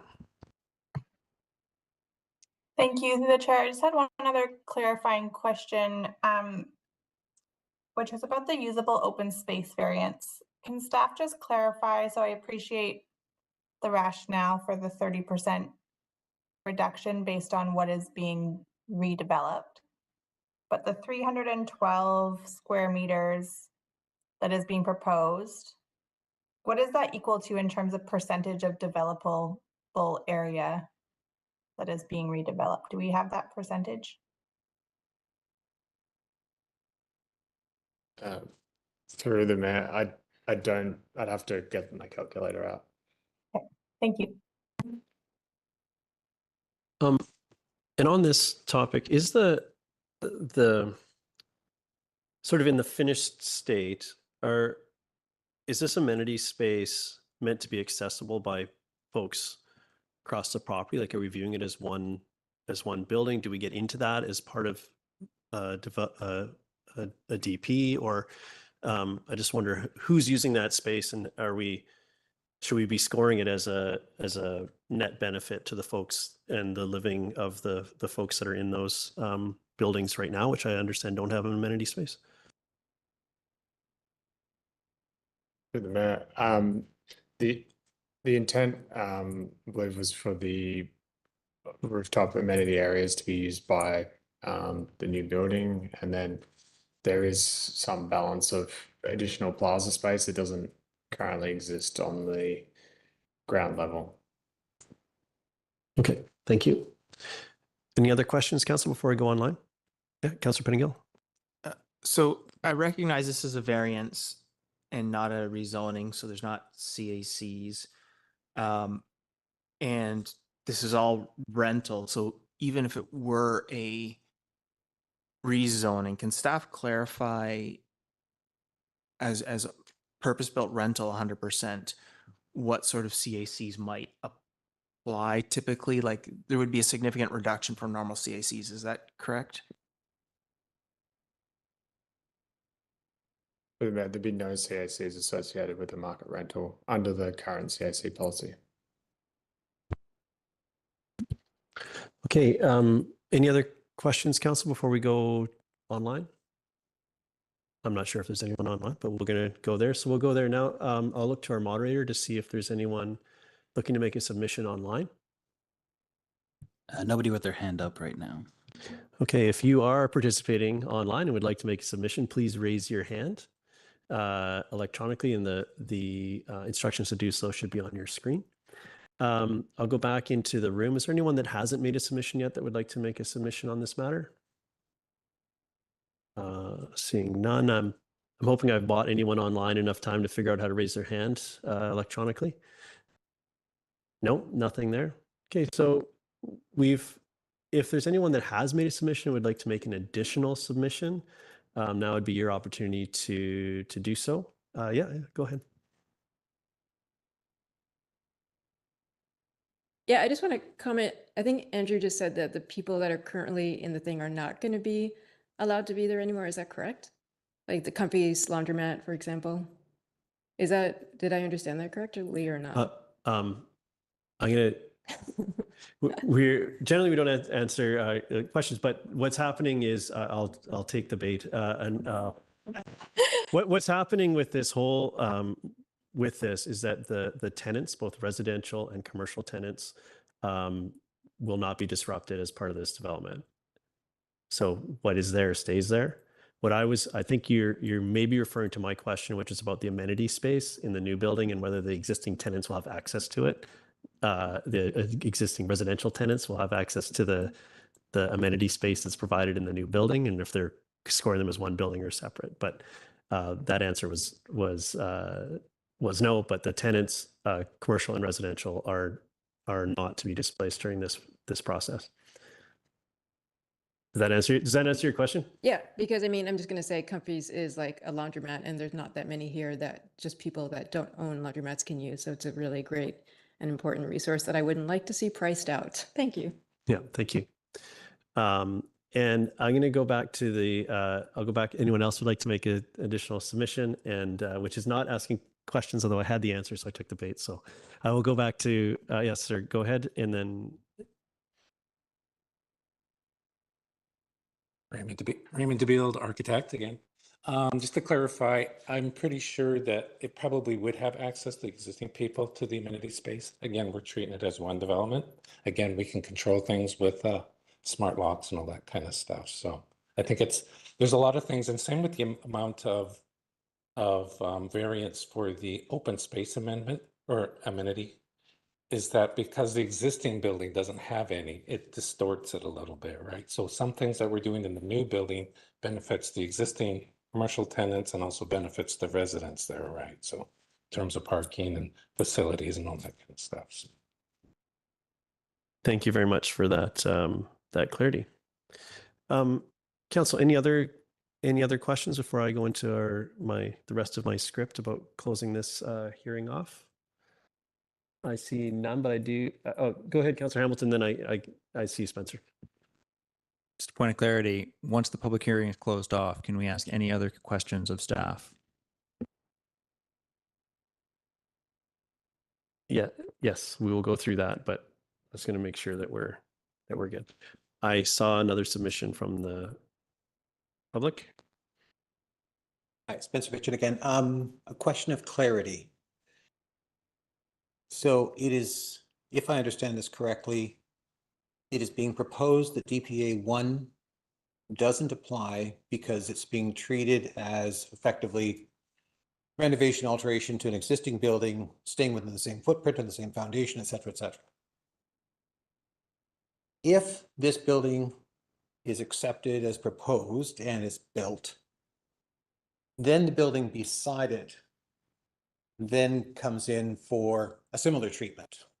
Another 6-story building. It's probably got space for 100, maybe 100 units or 80 units in 6 stories. Would it still be exempt from DPA 1 because it would still be treated as a renovation / alteration to an existing complex? And would that be different than if they leveled the whole site right now and did the whole thing all at once, in which case they would probably actually be under the requirements of DPA 1. So in doing this in piecemeal, potentially, do they actually get around the requirements of DPA 1 versus doing the whole thing all at once? That would be my point of clarity. Thank you. Okay, thank you. Any other submissions from the public before I go back to council to see if we can get some questions answered? Did you want to make another submission? Yep, go ahead.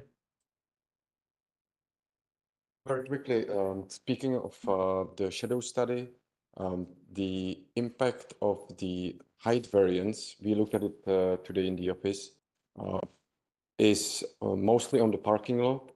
And what is not parking lot is the buildings, and there are 7 windows for a short period of time. So that is the impact of the height variance above the zoning. And as regarding this comment that was just said, the staff is the best to answer that, but theoretically, by doing piecemealing, we are not getting any advantage because any new development for the other part of the building would need to go through rezoning. So different regulations would apply, and staff knows the best. So thank you. Thank you for that. I'll go to, go ahead, sir. Just a suggestion, if council and planning is going to be considering the shadow studies, that with the aspect in relation to the Creekside complex to the north of it, that 6 p.m. could be valuable to include in the summer months when the sun is setting so late in the evening. A 6 p.m. shadow study is very relevant to that complex. That's all. I hope that's appropriate to give a suggestion. Yeah, thank you very much for that. Council, questions from the submissions we've heard?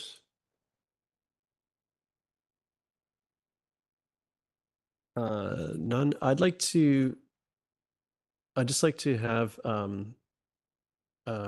understand what would trigger the DPA the DPA 1 guidelines, like, and I do agree with my understanding is aligned with what we've just heard about needing a rezoning to do anything in future on the site, but what's the threshold for that? I know this is a staff assessment and it should be clearly articulated somewhere, but could someone close this gap for me? Certainly. So the principle on whether DPA 1 applies or not is this building is already built within the riparian zone, the assessment area, essentially. And as long as there's no further intrusions with the replacement of part of the building into that zone, the riparian area stays the same, essentially. So there's no changes to the riparian area. There's no assessment requirement. And so that's not just for this building, that's for the whole face of that back of the building, essentially, that faces the riparian area. Whether it's just a portion, whether it's the whole building being replaced, it would be the same thing. Thank you. So hypothetically, if the proposal had anything to do with heading to what I guess is the west, like closer into the riparian zone, that would trigger some sort of assessment and process to do that. Is that correct? That is correct. Okay, thank you. Council, any other questions? I don't see any hands online. You look like you're fighting it. Do you want to get it? We're here to. Yeah, it's just it's not in response to a comment I've heard, but it's again. So I was hoping to hear back from staff if there was a way we could move forward with having our section 2313 of our bylaw be consistent in words with this application, either through a variance or through some change in the bylaw. I'm uncomfortable with us approving a development permit variance that in my reading of the words of the bylaw are just not in agreement with the bylaw.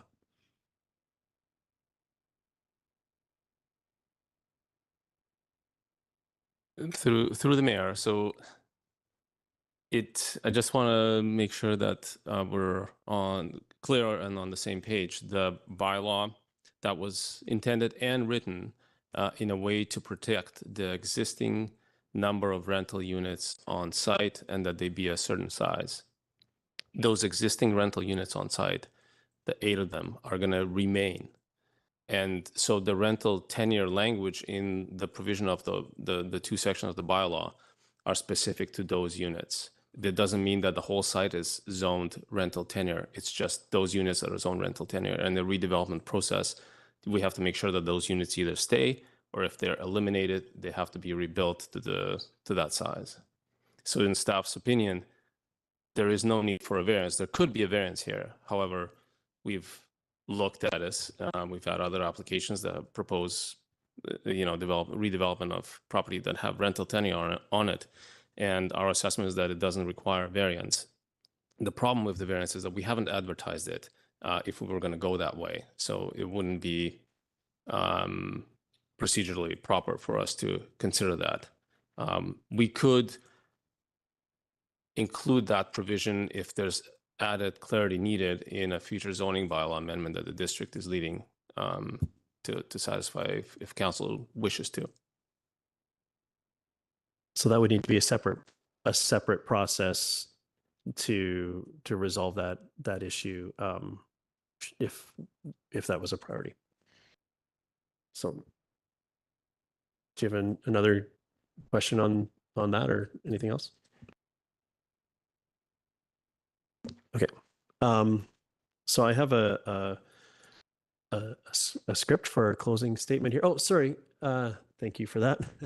Go ahead, Councillor Greenlaw.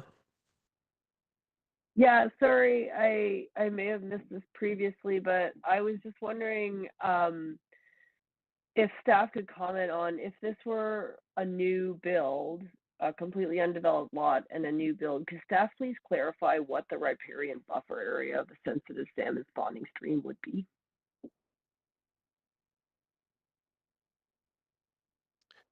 Through the mayor, if it was a completely like a greenfield site, unbuilt, it'd be somewhere between 15 and 30 meters. We'd have to do an assessment. We would have to ask the applicants to do an assessment to determine that. And what is this one?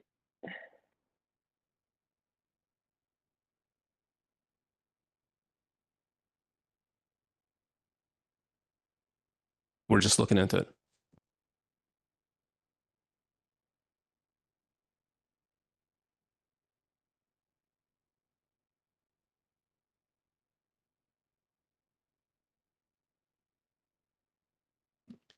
I'll come to you, Councillor French. I just want to layer on a question when we're already using. To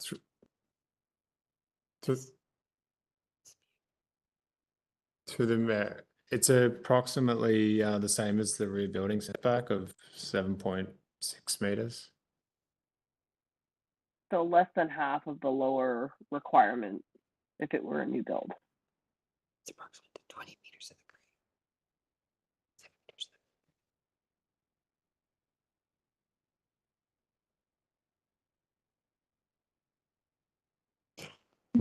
I just worry we're getting into a bit of a too far into hypothetical here. If you have if staff does have a response, but we're not dealing with a green field site, we're dealing with a built site, and but we are dealing with an opportunity to address something that was badly built in the first place.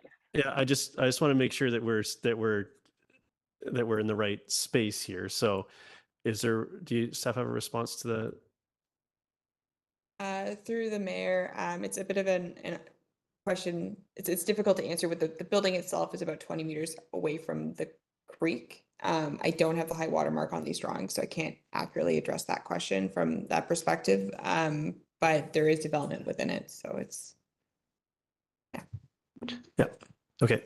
Thank you. I think and this is part of what would be established during a DPA 1 would be establishing where the high water mark is and where a buffer would start and what size that buffer would be. So given that we haven't done that, it's hard to answer that question in a full way.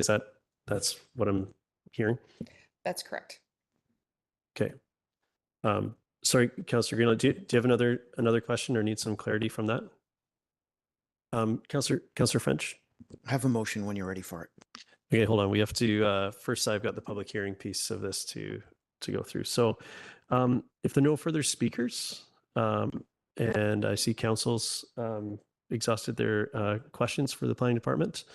So now that everyone's been given a reasonable opportunity to be heard, it is a requirement that I ask 3 times if there is anyone else who wishes to speak before I close the public hearing. And just before I do that, I'm going to go check online with our moderator to make sure we haven't missed anyone there. Seeing none. So for the first time, is there anyone else who wants to speak or make a submission? For a second time, is there anyone else who wants to speak or make a submission? And for a third and final time, is there anyone else who wants to speak or make a submission? So I declare the hearing closed. Thank you very much for all the submissions. So, Council, Councillor French, you had you said you had a motion. I'd like to move the alternate recommendation to refer this back to staff, and if there's a seconder, I'll speak to it. Okay, Councillor Hamilton seconds. Go ahead, Councillor French. And just before we do that, I just want to make sure that when we're referring something back to staff, that we have clarity as to what it is that we wish to have addressed before it comes back to us. So I just want to put that out to the group before we enter into our comments here. So go ahead, Councillor French. Okay, supporting a proposed building that has the solar impact this one will bring to the Creekside townhomes is simply unsupportable for me. I could stomach the proposed height increase if the shade impacts on a neighboring property wasn't as drastic as what is expected through this proposal.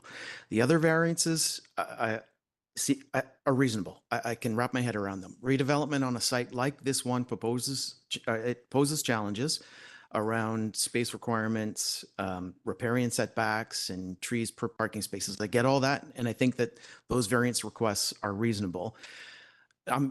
In addition to my shade concerns, I'm hearing too many other concerns from my council colleagues to allow this to move forward. So I'd like to see this come back to us, reconfigured to address the significant solar impacts on neighboring property and the other concerns expressed by my council colleagues. Thank you. Other comments here? Councillor Hamilton? Yeah, thanks very much. This is a difficult question for me. I am very supportive of a unit like this and the increased density and the rental tenure that's going to be supported by this. I'm even supportive of the smaller unit size. I do believe that's something that is desirable. And so being specific with the things that the variances that I'm supportive of, I'm supportive of the variances in the reduced parking. I'm supportive of the variances of the reduced usable open space. I am concerned about the variance in height, and it's not fundamentally because I don't think that buildings should be that tall in Valley Cliff. I think that in that zone of Valley Cliff, that's a central sort of commercial hub of Valley Cliff. I think that the buildings will get that high.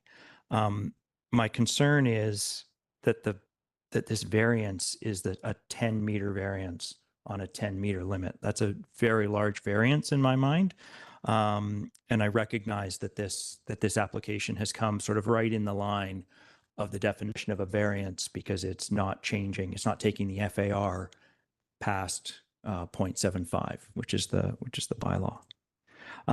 But my piece that I do want to see resolved is I'd like to see some resolution to section 2313 of the zoning bylaw, because I do not see how this property, this proposal, is consistent with the average unit size. I am not opposed to removing or reducing that unit size. I just don't think we should be approving a development variance based on the intent, the perceived intent of a bylaw and not the words of the bylaw. Thanks. I'm going to go to Councillor Greenlaw. I just want to say that we one of the things we should be working towards here as a group is likely an amendment to this motion that captures the specific feedback. If we're going to do this, so I just want to. That's what I'm listening for, and I'd appreciate if the group. We're going to need to hive mind this as well to make sure this feedback is captured adequately. So I'm going to just wanted to foreshadow that next piece of this before we get to a vote. I'll go to Councillor Greenlaw. Thanks to the chair. I'll be speaking in support of the motion, consistent with the majority of the written public feedback we've received.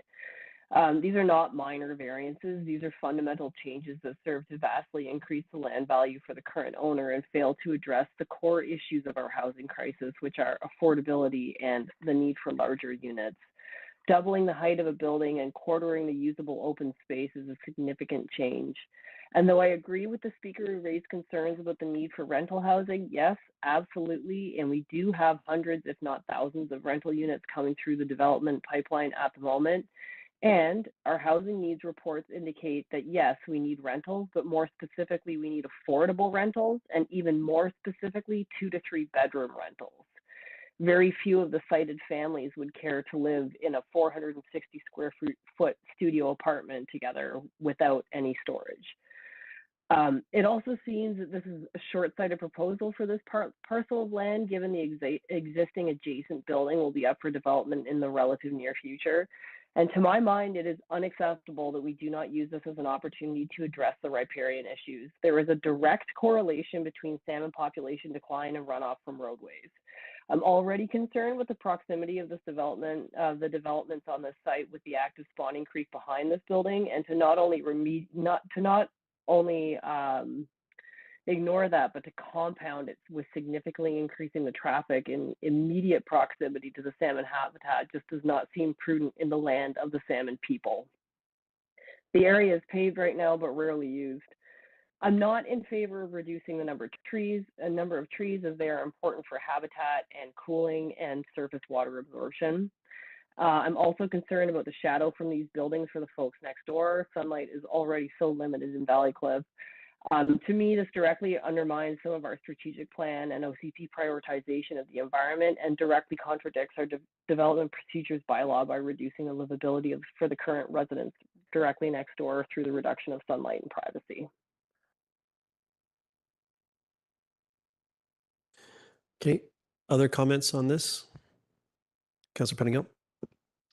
I'll also be supporting the motion and just some of the concerns I have. I guess as I reread the DPA1 exemptions, and it isn't clear to me that unless there's, which I haven't seen, a commitment to keep the existing foundation as our current bylaw is written, it seems that a DPA1 is required.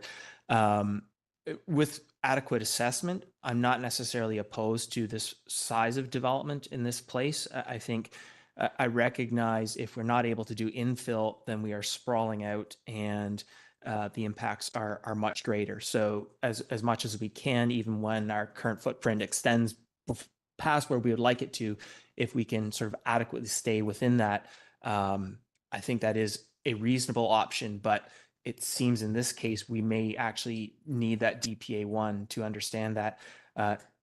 In general, parking is okay. And as a general concept, I'm not opposed to the height. I think this is a good location for this sort of height. Would expect to see the rest of this site redeveloped, and we'll look forward to that. But I do think there's needs to be an overall plan, and I know we can't ask for that here, but I would prefer to see a plan that looked at the displacement and how this sort of whole site could be developed holistically and manage displacement and so on, and really get a level of density to make this viable and livable. I think the reduction in trees and public open space is challenging. For me, the environmental offsetting doesn't quite cut it for the public open space. we know we need to live a little closer together. And so the quality of that public open space as we sort of trying to offset some of the changes we're making is really critically important. So I'm uncomfortable with the level of variance there. The accessibility and adaptability, we've heard from advocates in our community a lot about how we have such a long way to go.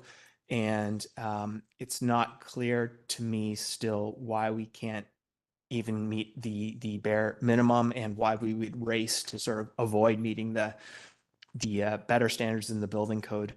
I understand we can't hold that to this, but I would, I think being below even our bar is not acceptable. The final piece I will say, I'm not convinced that the reduction in commercial space is advisable. If we have an oversupply of commercial space, maybe it would bring down some of the rates for tenants. And I think, in my mind, the commercial space, you need a place to work that will pay you well enough that you can live nearby and afford to live nearby. Otherwise, we are forcing people into cars. And so as we try and adjust our parking down and build transit and so on, we also need to think about commercial and employment that matches the residential. And by reducing the commercial so much, it doesn't look like we're addressing that. And then we're just building housing for Vancouver commuters, I think. So that's not the goal that I believe we have. So for me, I think there's a fair bit of work to do here. Maybe it would be better as a full site rezoning, but I will trust that staff and the proponent can take some of the feedback and maybe bring something workable as a variance. Thank you. Other comments? Go ahead, Councillor Anderson.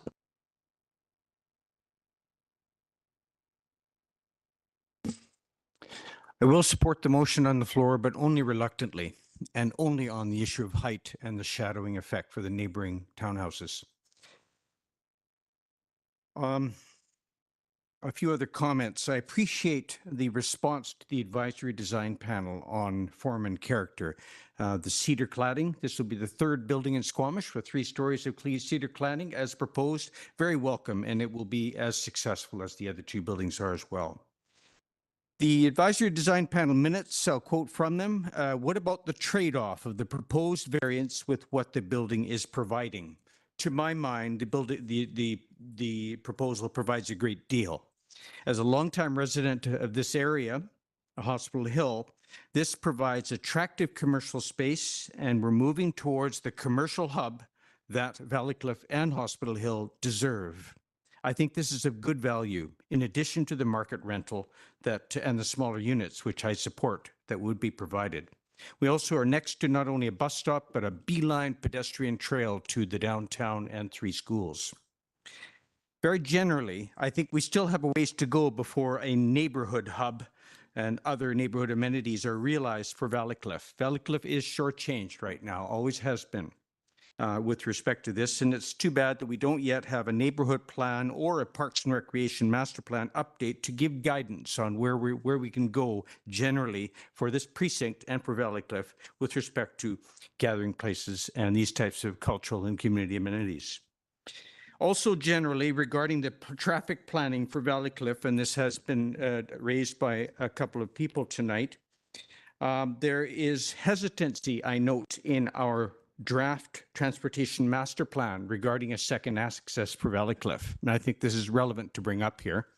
We have also had concerns raised by the North Crumpet Development, and I'll quote from 2 letters, capacity limitations within the Valleycliff road network, reminding us of these. And this was in connection with the Westway Village discussion several months back. And if the district has a way to understand the cumulative traffic needs rather than simply first past the post. I believe these concerns from that development project are understandable. Finally, with respect to the riparian zone, this is a riparian zone I'm intimately familiar with and have been a caretaker of this immediate area for a number of years with other community volunteers. I'm very happy with the clarifications made by the development proposal team regarding the parking lot, and I will only repeat that a robust fence is necessary. The key issue for protecting this riparian zone at this location is to restrict access. And especially if we have housing introduced to this block, this is important. Children build trails. They build bridges across creeks. That's what they do. That's what I did. And this is what we need to prevent at this location with some proper design. Well, I hope that the development team can maybe go back and consider what we can do about the height and try to realize, but it seems to me that some very hard work has been done here to realize what Valleycliff and Hospital Hill need. Thank you. Thank you. Councillor Stoner? Thank you. Through the chair, I'm hesitant to support the motion on the floor because I'm not hearing super clear direction from my colleagues as to what we're looking to have staff and the proponent bring back, other than perhaps some changes to the height variance is the only thing that has really stuck with me as consistency, but that I've heard from my colleagues. And if that's the case, then I will support this going back to staff for reconsideration on the height variance to some degree.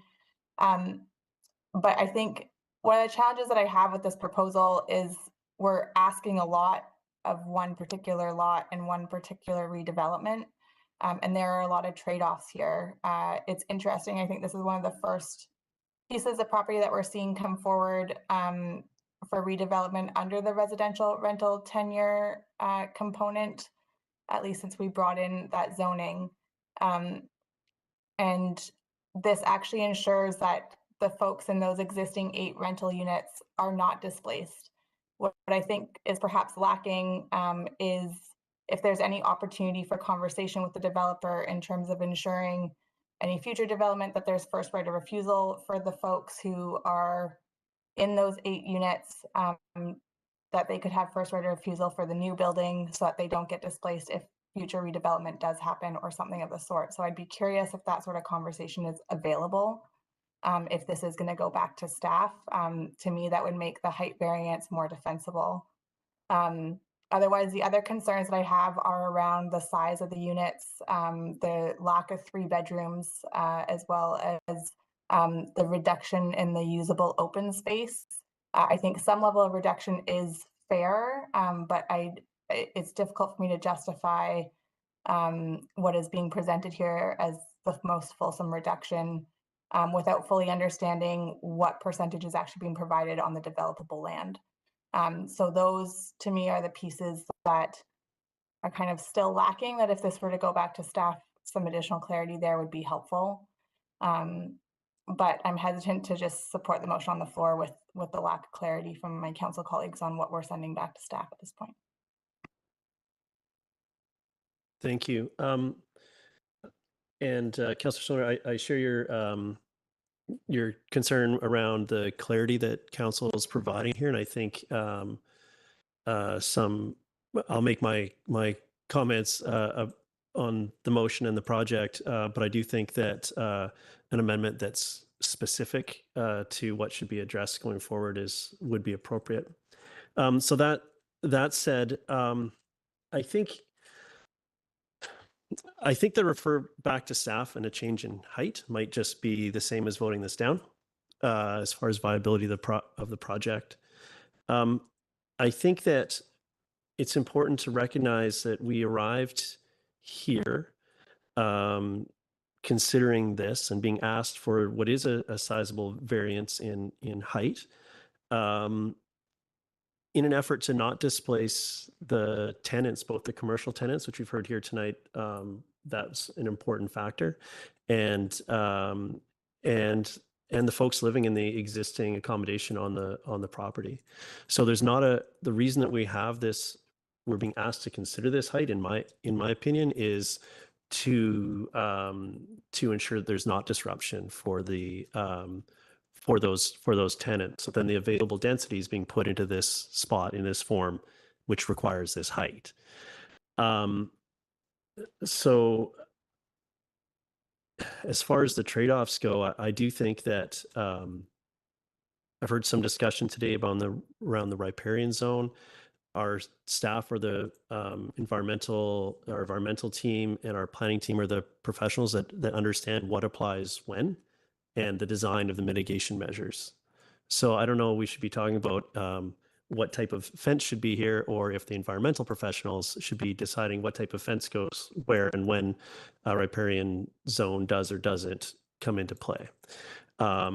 I do think that historically we've been developing far too close to things, and our policy has evolved over time to reflect that.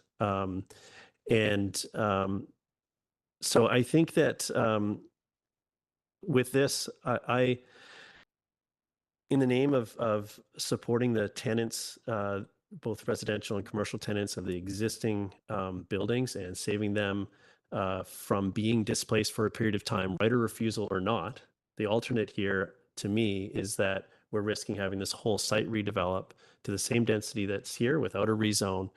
And that's a whole nother piece. So the height variance in particular, I find it quite challenging when we look at things by what exists, not by what's allowed to exist there right now. So that one slide that showed the differences and where the height, where the shadows will be based on the variance, not based on what's allowed today, I found it to be quite helpful. And on balance, I'm actually supportive of this overall direction with this project.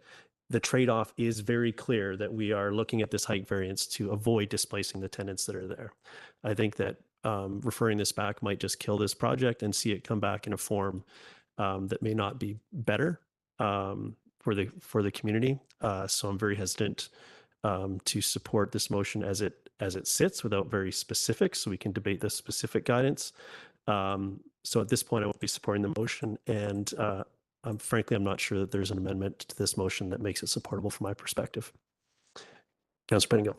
Yeah, just for my colleagues, unless I missed something, there's nothing, and even assuming the intent was to avoid near-term displacement, there's nothing, if we proceed with this, to prevent the property being resold and someone. And just speaking to my perspective on this is that it would require a rezoning. This takes it to the maximum allowable FAR. So anything that happens to that other building or would want to happen in the future to that other building would trigger a rezoning. That's where a rental tenancy or rental zoning would restrictions would come into play. But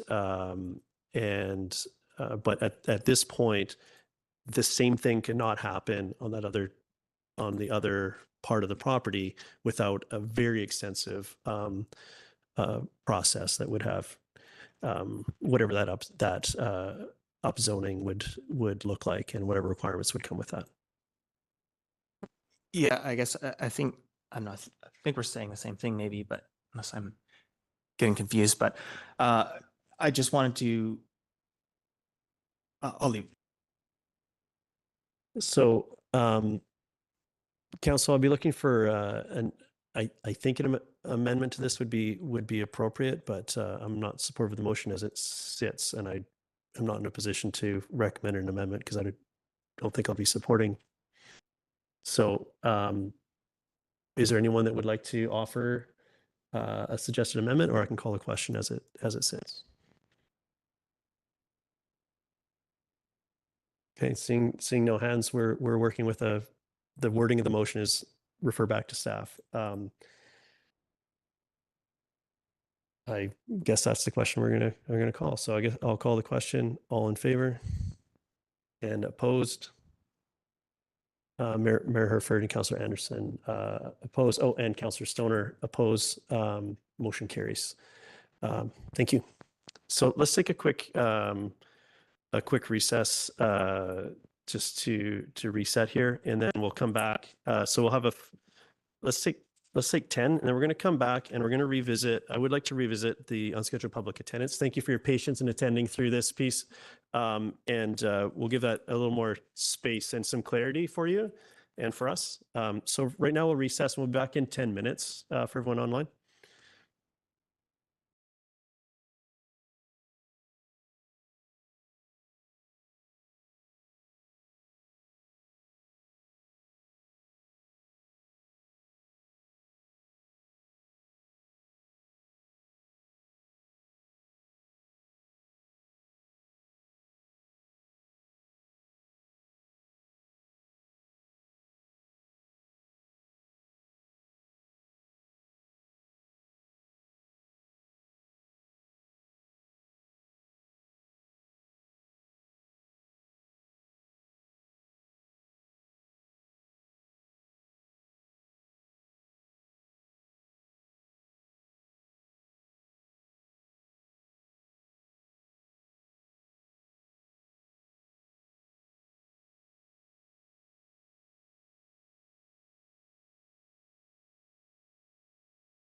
Okay, welcome back, everybody. So I'm going to go back to a little bit earlier in the agenda. We had under item 4, which was unscheduled public attendance. I just want to revisit that section for a couple of reasons. One, to make sure that we just adopted a new procedure bylaw, which changes how that piece functions. So I just want to make sure that everyone at the table understands where we are and has opportunity to ask the questions and or make a motion. I'd also like to, and I also forgot to ask if there was anyone else that wanted to make a submission at that time. So I felt it was appropriate for us to go back to that item. So maybe I'll start by asking, sorry, Sue, if you don't mind approaching the podium, we'll just sort of reset. We'll just pretend that we just heard your submission. Thank you for that. And thank you for sticking it out with us here this evening through the public hearing piece. So when you made your, how this piece is meant to function without going to the jargon, which I do have in front of me, is that this is an opportunity for folks such as yourself to address council, and then council has the opportunity to ask questions of yourself or staff and potentially make a motion to direct some staff work or to take sort of a certain action. So usually it's done in 2 pieces, where the first piece is, why is your matter urgent and needs to be heard tonight? And then we would vote on that. And that's where I asked the question, oh, well, do you have further submission to make? And you said, well, that's basically what I'm here to say. I was like, okay, great. So that's why we didn't do that vote at that point, because I felt we'd received your submission. But I want to make sure we give council a space to ask questions of yourself or staff. And this process is, again, has just been adjusted with our new procedure bylaw. So I'll make sure everyone's on the same page. So with that, I'm going to go back to council. Did we have any questions from this, or is there anyone that has a question for staff that was instigated by the submission that we've heard? Yeah, go ahead, Councillor Stoner, and then Greenlaw. Yeah, thank you. Through the chair, I don't have a specific question for Sue. Thank you for your presentation and submission to council. And I'm hesitant to direct specific questions to staff at this point, but what I am curious about is how we can ensure that staff are connected to Sue. And so I don't know if that's a motion for staff to follow up with Sue with the request. There's a lot of consideration in terms of how we put things like porta potties and garbage bins in particular places and whose land we're actually talking about and intersections like that. So I don't think we have all those questions answered here tonight, but I would like to, if it's appropriate, or if staff can just confirm that they'll follow up with Sue, or if they would like a motion, then I think that would be appropriate. Any of your questions, Okay. come out to the site. Yeah. I'm more than willing to show you my volunteers I've got lined up behind me. Amazing. More than willing. Okay, well, thank you very much. I think I heard a question to there from Councillor Soner to staff. Is there who would be a liaison for an initiative like this? That's essentially your question, Councillor Stoner? Could someone speak to how who would be best suited to follow up with Sue on this? Or alternatively, I can just make a motion for staff to follow up and they can figure that out at a later date. But okay, we can. I'm not seeing anyone jump to take the to answer that question. So that might be. We may look for a motion. Maybe we'll just hold on the motion for now, Councillor Stoner. I'll go to Councillor Greenlaw, and I have the makings of a motion here as well that might get to some of this. So go ahead, Councillor Greenlaw. Yeah, I'm just I don't know how this is all going to play out, but if there are any issues with putting a trash bin or a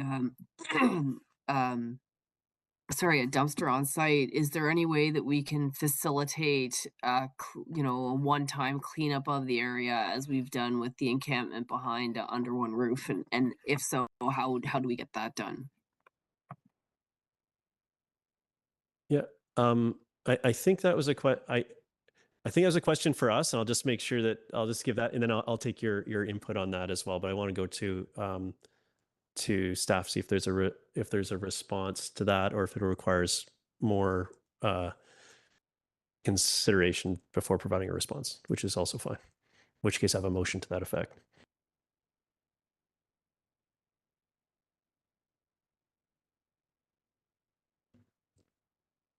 Hi, thank you for the question. Pascal St. Louis, General Manager of Public Safety. We can take that back and see if that's something that we can explore at this site.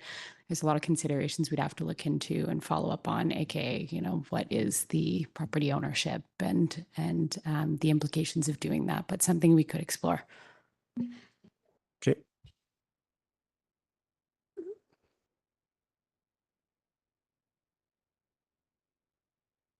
Right. And we're off of Katie's dad's property out of respect, right? Not because Katie wants us off, because she's had us on there quite often, right? But out of respect for her and her family, we are staying on this side, right? But out of respect for the community, I want to clean it up, right? So because everybody walks their dog down there to the park. And everybody looks at that pile of garbage that represents absolutely everybody down there that is not accurate. Okay. And I'd like to thank you again for taking the time to come and see us and attempt to have this addressed. And sometimes things that feel like they should be quite simple to accomplish are challenging, but we're here to take these things on. So I think the best thing that we can do, best course of action here now, is that I'd like to make a motion that staff bring forward an update as to what's happening in this area, and along with a recommendation on how best to meet the request that we've heard here tonight. Is there a seconder to that motion? Second by Councillor Hamilton. I think one of the things when folks come and have an ask of council, I think is important that we give it appropriate consideration. And I as you've seen tonight, hopefully we've demonstrated where we've got a lot of professional staff that answer all the questions to make sure we're making an informed decision. So I think right now that's why I'm making this motion, is that I'd like to understand what the factors are here and what our limitations are in being able to accomplish what you're requesting of us. And then we'll be able to make an informed decision. So I'm sorry we're not taking an immediate motion that there'll be something down there tomorrow, but this is how we advance this, and then we can make an informed decision at a future date as to the best way to address your concerns. Beautiful, and I want to keep it that way, and I'm proposing something that will make it beautiful. I am not proposing to pull teeth out or hair out. No. I'm proposing to make Squamish beautiful, and I have the ability to do it. I'm just requesting the equipment to be able to do it with. Okay, well, let's see what all the factors are here, and we'll do our best to support you in that endeavor. No, that's great. And we'll just my aim here is to get us the best information to make sure we understand what the roadblocks are or opportunities are to do that. Any other comments on this? We'll have some more about this at a future meeting. So I'll call the question. All in favor? Any opposed? Sorry, Councillor Greenlaw, that was an in favor? Yeah, okay. Not sure if it's a delay or not, but so motion carries. Thank you. Now, is there anyone else that wants to make a submission this evening under unscheduled public attendance before we move on? Yes, please go ahead. Approach the microphone. And I'm going to take this opportunity to read the procedure bylaw for all of us. That's not, it was maybe a step we could have taken before. So Requests from the public to speak under unscheduled public attendance at a regular business meeting, which is where we are, may be considered by council for matters that are considered emergent and have arisen since the agenda closed, and at the direction of council cannot wait until the next regular business meeting, or pertain to an item listed on the agenda and which in council's opinion must be dealt with prior to the next regular business meeting.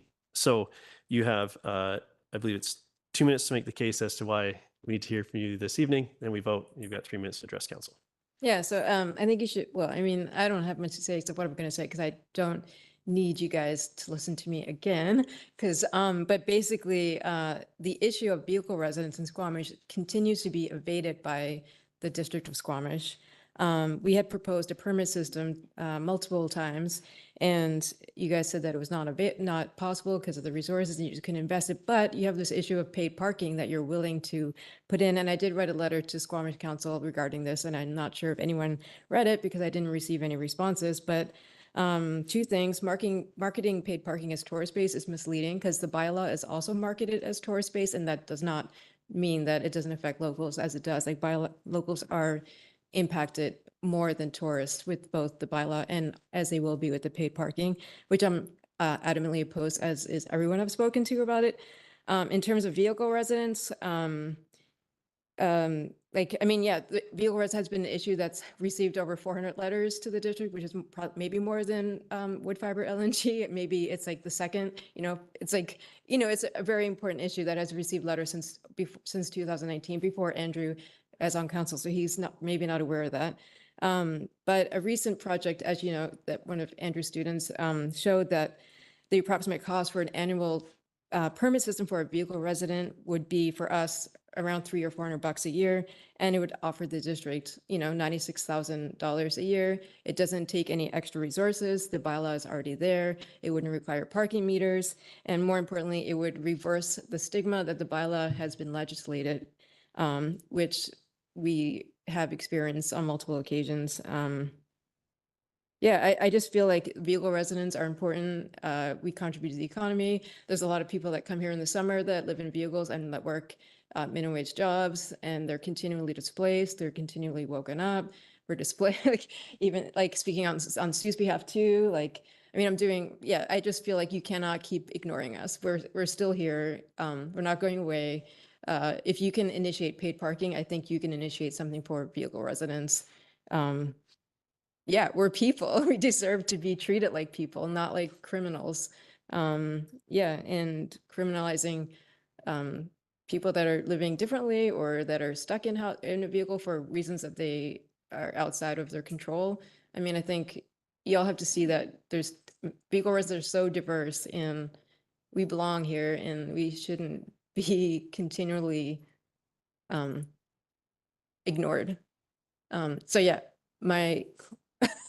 sorry, I wasn't prepared to speak, but my point is that if you guys can initiate a paid parking system, then you guys have no excuse to not do that for vehicle residents too. And I would like to see follow-up. I would like you to put it back, like to not continually dismiss us like you did with the strategic plan where we got taken off. I was here and spoke against that too. I don't want to keep getting taken off the agenda. We deserve to be here, and we deserve to contribute in our form of property tax so that, we're not always called tax evaders, because I'm not a tax evader, and we do contribute in other ways. And a lot of people are tourists, and tourists definitely contribute to the economy in different ways. Just because they're not paying an Airbnb or a campground isn't as valuable doesn't mean that the people themselves are not valuable.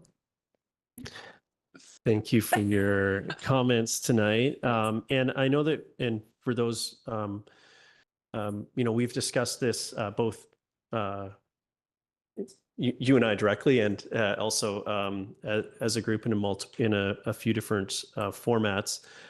We started this by saying that we were, and again, this process is strange. I believe that was your submission. We generally have, the argument is why it's emerged since the agenda closed. So we know that this is it's an ongoing issue. So I don't think we're going to have, I think that's your submission for the evening. Would you agree? We're getting nods. Okay. So I think And thank you for your letter on the parking piece. That engagement is underway and will be, I'm not sure when it comes to us, but I know that the survey is open at least till Friday, if not the 15th, something like that. And that is something that we'll be looking at shortly thereafter. And you raised some great points both in your submission and in your letter. So I think that's sort of the next touch point for the matters that you've brought up this evening. Any questions, council, or a motion from the submission that we've received? Not at this point. Okay, so maybe to clean this up, I'll move receipt of the submission, second by Councillor French, and I'll just say that this is a matter that is important, and I do think you've touched on in the submission this evening, the piece of regulation that's likely to be one of the best places for this to live would be amongst parking considerations. When we look at paid parking, knocks into resident permit parking and permit parking in general. So which falls into vehicle residency, I think, is all sort of tied up in this as well. So I look forward to engaging with that as we go through the parking discussion. And whether that's so we'll see how that goes, and I'll ensure that you're well aware of when that topic comes back to us, so you can fully engage with it there. And I would encourage everybody to engage with that parking survey so that your voice is heard, because we do want to hear about what everyone's thoughts are on it in the specific questions that are being asked to better inform our decision when it comes back to us. I just want to go around the room, make sure if there's any other comments on this. Thank you. Councillor Greenlaw. I was just wondering if it was too late to propose something like including vehicle residency in the paid parking scope. Let's, my motion here is receive the report. After we do that vote, you can try, you're welcome to try a motion. Test a motion if that's okay. So just on this end, I'll call the question. All in favor? Again, this is receipt of the report. Thank you. And Councillor Greenlaw?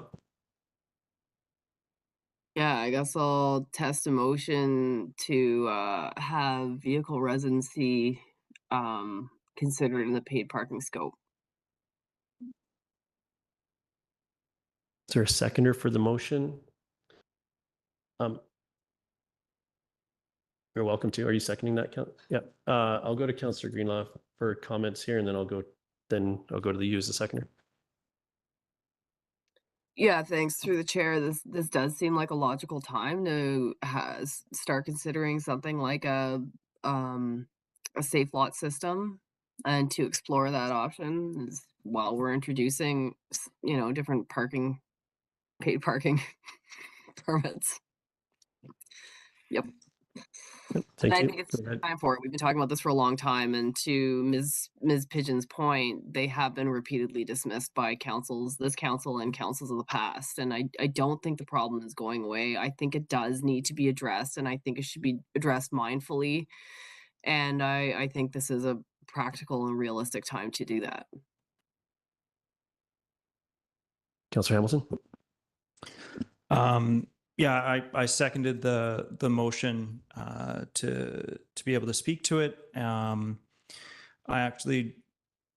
support a conversation that finds a viable solution for vehicle residency. I think it is a viable and valuable way to live within our community, but it needs to be done carefully, consciously. I do see a connection between paid parking, the possibility of parking permit systems, but I don't see such a deep connection that the two need to be intertwined. To me, this is a really, it's a clear example of scope creep. And if we put into place, if we keep adding on and adding on to the request to staff for each project for every related piece, I think we're going to drag ourselves into not being able to get any paid parking delivered. I do see parking a permit system being a step towards solutions for vehicle residency, but I don't want to tie the two together at the start because that's scope creep. Thank you. Other comments here? Yeah, go ahead, Councillor Anderson. Thank you. I'll also not be supporting the motion. For some of the reasons Councillor Hamilton has raised, scope creep is an issue that I see as well.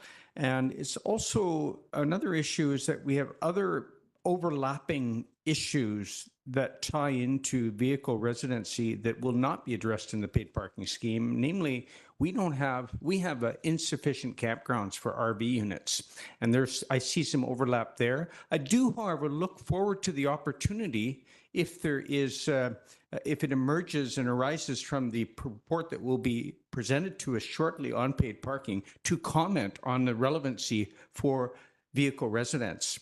And I think that that should be doable, and maybe something will arise from that as far as an initiative or questions and suggestions from council, but not at this time. I don't foresee it's a good idea to place it in the paid parking terms of reference. Thank you. Thank you. Other comments here? Councillor Stoner. Yeah, thank you through the chair. I won't be supporting the motion on the floor. While I appreciate my council colleagues' attempts to raise this conversation again, and I too am open to trying to find the appropriate avenue to have them that will lead to a successful solution. We set in motion this piece of work around paid parking 9 months ago, with the hope that it would be delivered quickly and efficiently, and it's already more delayed than we thought it was going to be, and that is a result of continued scope creep. And so I think one of the challenges is how do we actually get projects over the line? Councillor Stoner, your audio is breaking up, so maybe if you turn the video, we might get your audio back. Yeah, thank you. Try again. We got most of that, just the last bit.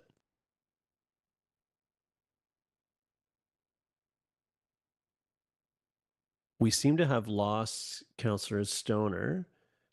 So if I have my regulations right, we need to recess until we can get her to rejoin. Is that correct? The new procedure bylaw, oh, she's there again, but the new procedure bylaw allows for us to record at the minutes that she's left the meeting and then to join again, and you can continue as council.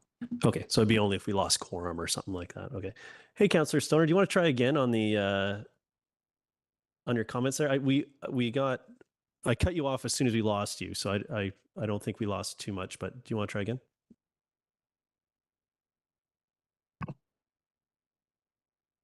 Can you hear me now? Oh, amazing. Mute and unmute. I was just going to say I was done. We should just call the question. I lost my train of thought, but. Okay, thank you. We have some other comments in the room. So, Councillor Penningill. Yeah, thanks. I will not support this motion because I think this is a much bigger and broader topic than paid parking. It's not the same thing in my mind. There may be some pieces we do in terms of a paid parking system that touches on pieces of vehicle residency at some point, but to me, it's a very different topic, an important one. We haven't managed to wrap our heads around it as a council. I would support a motion to consider this topic on its own at a committee of the whole. I think an approach like that and figure out where to go from there would make more sense than trying to just assume right now that this is central to paid parking, which I don't actually, that's not obvious to me at this point. Yeah, thank you. Other comments from those that haven't spoke yet? So I'll come back to you, Councillor Greenlaw. I just want to, I won't be supporting the motion. I know that I sort of was speculating around permit systems. And I agree that and I stand by that in so much as we get into parking permits in general in the community. Like, I think as we look at that vehicle residency absolutely needs to be part of that puzzle. At this point, we don't have a local permitted parking or anything like that. And I know that our parking work will likely include that, and I think will lead into be part of the vehicle residency piece as well. But I think that I agree with my colleagues around scope creep for this piece of work. We need to get the results back from what we've heard, and we have been soliciting feedback from everybody, including vehicle residents, to weigh in on the proposal. And so I think we're sort of on a path that will run into this, but I don't think it's appropriate that we direct work in this way at this time without having seen that next step. And but it's absolutely part of the conversation. So I support the spirit, but not the timing or the mechanism for this piece. I'll go back to Councillor Greenlaw.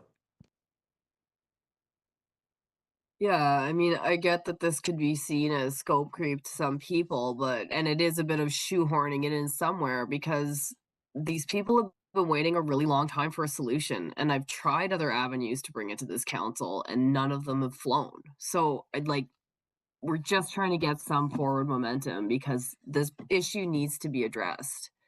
And I feel like they're asking for pretty basic minimal things that we should be able to move, and we could use paid parking as a mechanism to move some of these ideas. We have collected a fair amount of information about it already. I don't know. I find it pretty frustrating. Okay. With that, I see no other hands. I'm going to call the question. All in favor? And opposed? Councillor Hamilton, Anderson, Pettingill, French, Stoner, Mayor Herford oppose. Motion fails. Okay, we are going to, is there anyone else who would like to make a submission? Oh, sorry, Councillor Pettingill. Yeah, I would like to move that we, at an appropriate time, schedule a committee of the whole topic to, have a bit of a discussion on vehicle residency and where we are, where we might be able to move something forward. As I stated, I don't think this is a piece that belongs immediately with paid parking. I'm not sure that that's part of a solution, but I think it would be worthwhile to have some conversation as a group about it.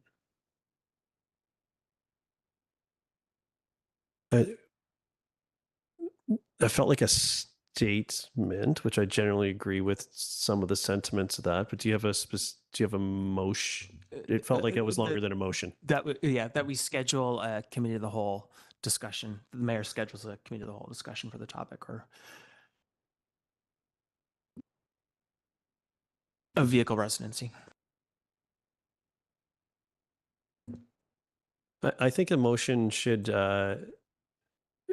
be clear on to what end. I think I feel like I know where you're going, but if I took action based on that, that could mean different things to different folks. So I think I'd like do you have a clear motion as to what we're looking to discuss? I guess I'm struggling with that a bit. I just feel like it's been a while since we've had a discussion as a group. We, to my mind, didn't get into it. We're dealing with many things in the strategic plan, and this, as was mentioned earlier, fell off.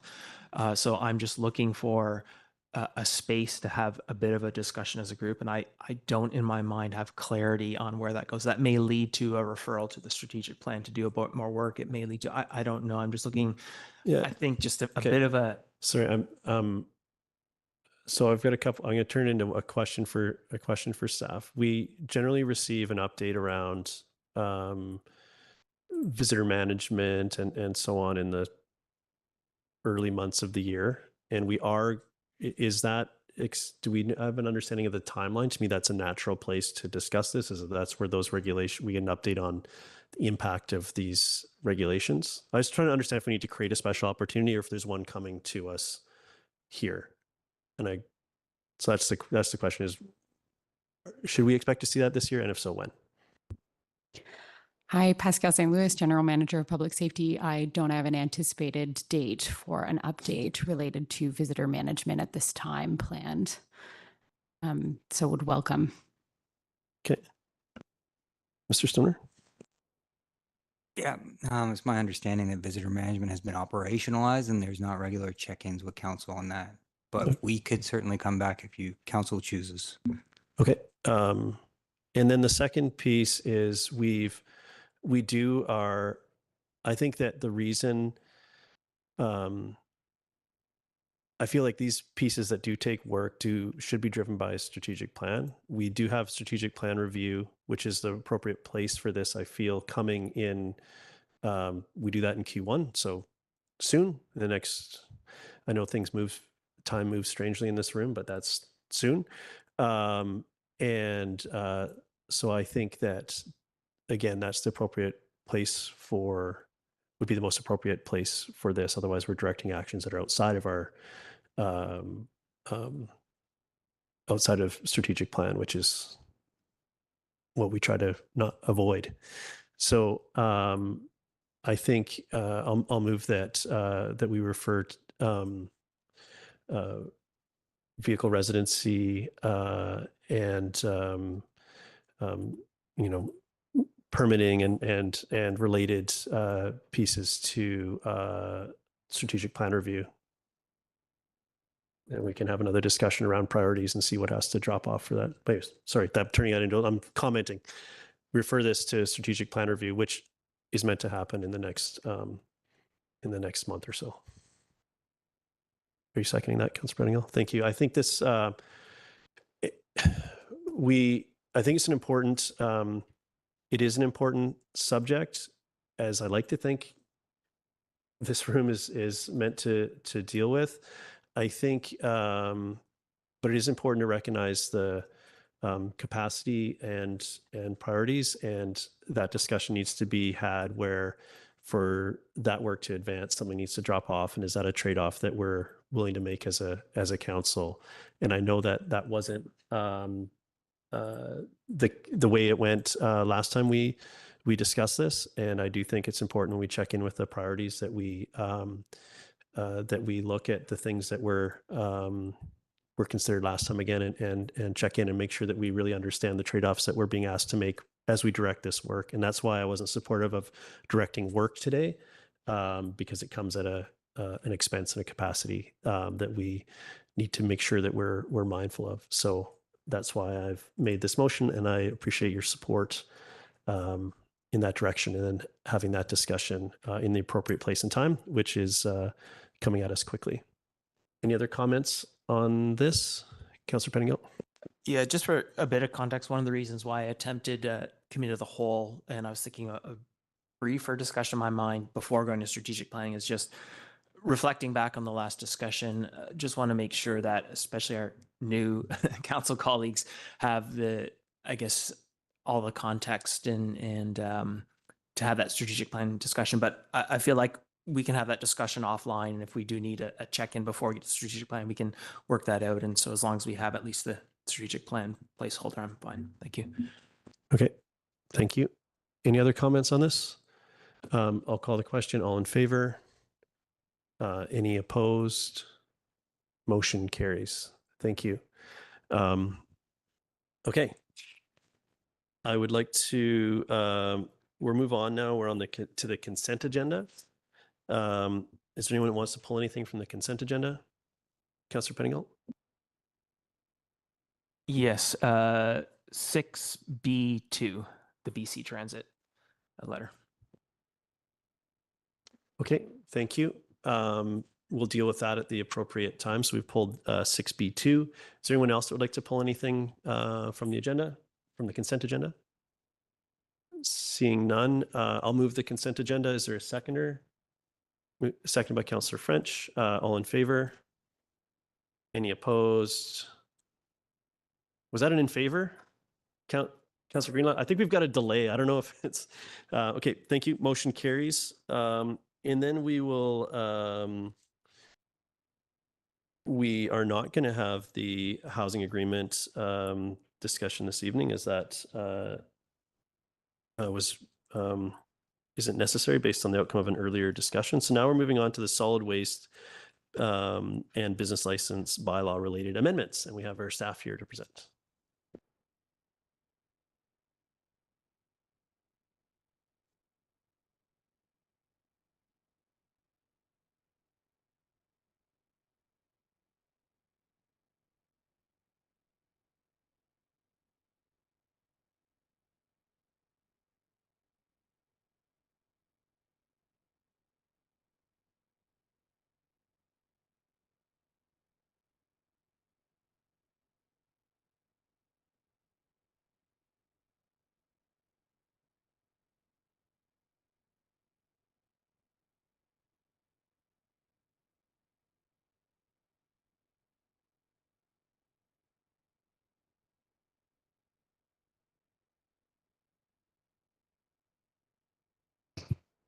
All right, good evening, Mayor and Council. My name is Shannon White, and I'm the Integrated Solid Waste Specialist at the District of Squamish.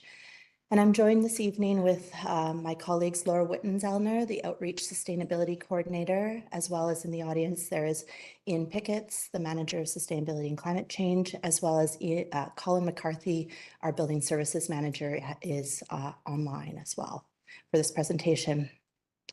So we are here to present several bylaw updates and amendments to Council to move forward through the 3 readings. Additionally, the purpose of this presentation is to repeal and replace the solid waste, the single-use items reduction bylaw to align it with provincial regulations. This is just a brief overview of our presentation. What we would like to start, apologies as I do my tech. So just as a brief reminder of to Council, these are the recommendations that are on the report to Council for Council to consider. The first 3 are 3 different bylaws to be given first, second, and third reading. And the number 4 item is for the single-use items reduction bylaw to be repealed and replaced and given first, second, and third reading.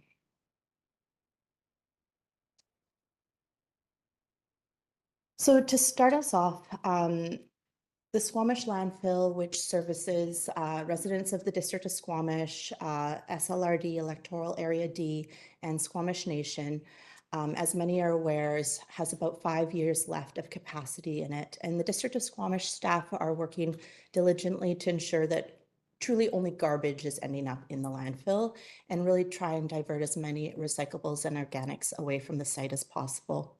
So in the most recent waste audit composition study done at the Squamish landfill, which was in September 2024, it was found that around 41% of the waste received at the site is generated by industrial, commercial, and institutional sector, and approximately 72% of that is either recyclable, could be reused or composted or diverted in some other way. So there's a really large opportunity for diversion goals to be met through addressing the ICI, so the industrial, commercial, and institutional sector. Currently, source separation is required through the solid waste. I apologize if I mix up the bylaw names at this point in time, bear with me. So source separation is required through the solid waste utility bylaw. In the business sector. So to date, there has not been a lot of enforcement work done on that particular component of the bylaw. However, staff are in the process of developing a multi-year kind of multifaceted project and program to enforce and roll out, working with our business community to engage and enforce source separation. And that will be brought to Council in the future as per the motion at the November 12th, 2024 Committee of Whole. And in addition to that, staff have identified an opportunity to help new food service businesses integrate diversion at an early stage of the layout and their operations development. And that is through requiring food service businesses to include a waste diversion management plan with their business license application. This is not for business license renewals, it is purely for business license applications, new ones, excuse me. And so it would be reviewed by staff, and it also provides the opportunity for staff to really engage and discuss what the requirements are for the bylaw and integrate it at that point in time. The intent is not to hold up business licenses or deny them, but really to bring our business community along with our zero waste journey and achieve diversion goals. So there are two amendments, one to the business license bylaw and one to solid waste utility regulation bylaw that is part of this report to council that are related to these waste diversion management plans. Moving forward, there are several minor bylaw amendments within this package as presented on the screen and in the report to council. The first one is to and I should clarify that some of these are just to tighten up or revise pre-existing clauses in the bylaw, and a couple of them are new. So they're identified as such. So the first one is to clarify the district's ability to discontinue or suspend curbside collection service for households that are not in compliance. This is in particular for those that are not abiding with our wildlife attractant requirements, and also having gross contamination that is causing concerns with our requirements as per our Recycle BC contract. The second one is the ability, allowing the ability for residents to order a second organics collection container or upsize their recycling tote. And then also a few additional amendments that enable a specific deadline for the launch of this program for 2025, as well as just there's some small things around the financial, how it's presented in the bylaw. I did want to note that for those who may not be aware, there was an amendment to this bylaw made today that is online, which is clause 9.9 has been reformatted from the originally posted version to enable easier readability and also a grammar change. And one sentence was removed that says, apologies, I'm just going to read it to make sure I've got it correct. New charges will be effective as of January 1st of the year of the change. And that was removed because it is no longer applicable to this clause. Additionally, other minor bylaw amendments proposed are the revision which is clarifying the contamination around curbside collection. Previously, it was difficult, the wording was difficult for our bylaw officers to enforce. So we have clarified when contamination can be enforced through our solid waste utility bylaw, and as well as clarifying that the term occupiers are also required to source separate on a property, not just the owners, which then provides clarification around temporary users of properties, such as a construction company or a film event or something like that. Sorry. Additionally, other minor bylaw amendments. And so the next one, these ones are through other bylaws. The first one is the demolition waste diversion bylaw, which reduces the target for diversion rate for mobile home deconstruction, which addresses the challenges of disassembly related to deconstructing a manufactured home. And then there are three minor housekeeping bylaw amendments to the business license bylaw, which are amending some definitions. And then the final one is adding bylaw enforcement officer and license and property use inspector to the list of authorities that can enter a property. And with that, I will hand it over to my colleague, Laura. Good evening, Mayor and Council. Laura Wittenzelner, Outreach Sustainability Coordinator. I'm going to speak to the portion of this presentation that regards the repeal and replace of the single-use items reduction bylaw. You have heard this before, but this will be a reminder of what this was regarding to. So on December 20th, 2023, the single-use and plastic waste prevention regulation came into effect with one of several implementation phases. This British Columbia-wide regulation is focused on phasing out certain single-use items and plastic items to reduce waste and pollution in the province. It is in effect across the province already, and businesses must comply with it. Enforcement under this provincial regulation sits with the province and is purely complaint-based. Staff are recommending to repeal the current single-use items reduction bylaw and replace it with a new bylaw which will be aligned with the provincial regulation. I will talk about why this is recommended, and we'll briefly focus on the core differences of the existing bylaw and the new one intended to replace it. There's a few different areas where we are proposing changes. So currently regulated by the district-wide bylaw, the minimum shopping bag charges are 75 cents for a recycled paper bag and $2.75 for a reusable bag. The provincial regulation includes a minimum fee of 25 cents for a recycled paper bag and $2 for a reusable bag. We recommend aligning the minimum fees with the provincial regulation to make the adjustment easier for the consumers and for businesses that have locations outside of Squamish as well. It's also important to note that this is a minimum fee, so it is still open to businesses to keep their higher fees or increase them. Under the current bylaw, single-use plastic straws, plastic stir sticks, and plastic utensils are prohibited. The new bylaw, aligned with the provincial regulation, goes a bit beyond that and regulates that food service providers can generally only give out disposable food service accessories, including utensils, condiments, straws, garnishes, napkins, and drink couplets and sleeves, only on request. Single-use utensils made with plastic are generally prohibited. Oxo-degradable plastics is another section. They're not currently regulated under our bylaw in Squamish, whereas the new bylaw would prohibit the distribution or sale of any packaging or single-use products that contain oxo-degradable plastic. We would keep the clause that businesses have to provide accessible straws. An accessible straw is a drinking straw made wholly of plastic that is not compostable or biodegradable, has a corrugated section that allows the straw to bend and maintain its position, and is individually wrapped in paper.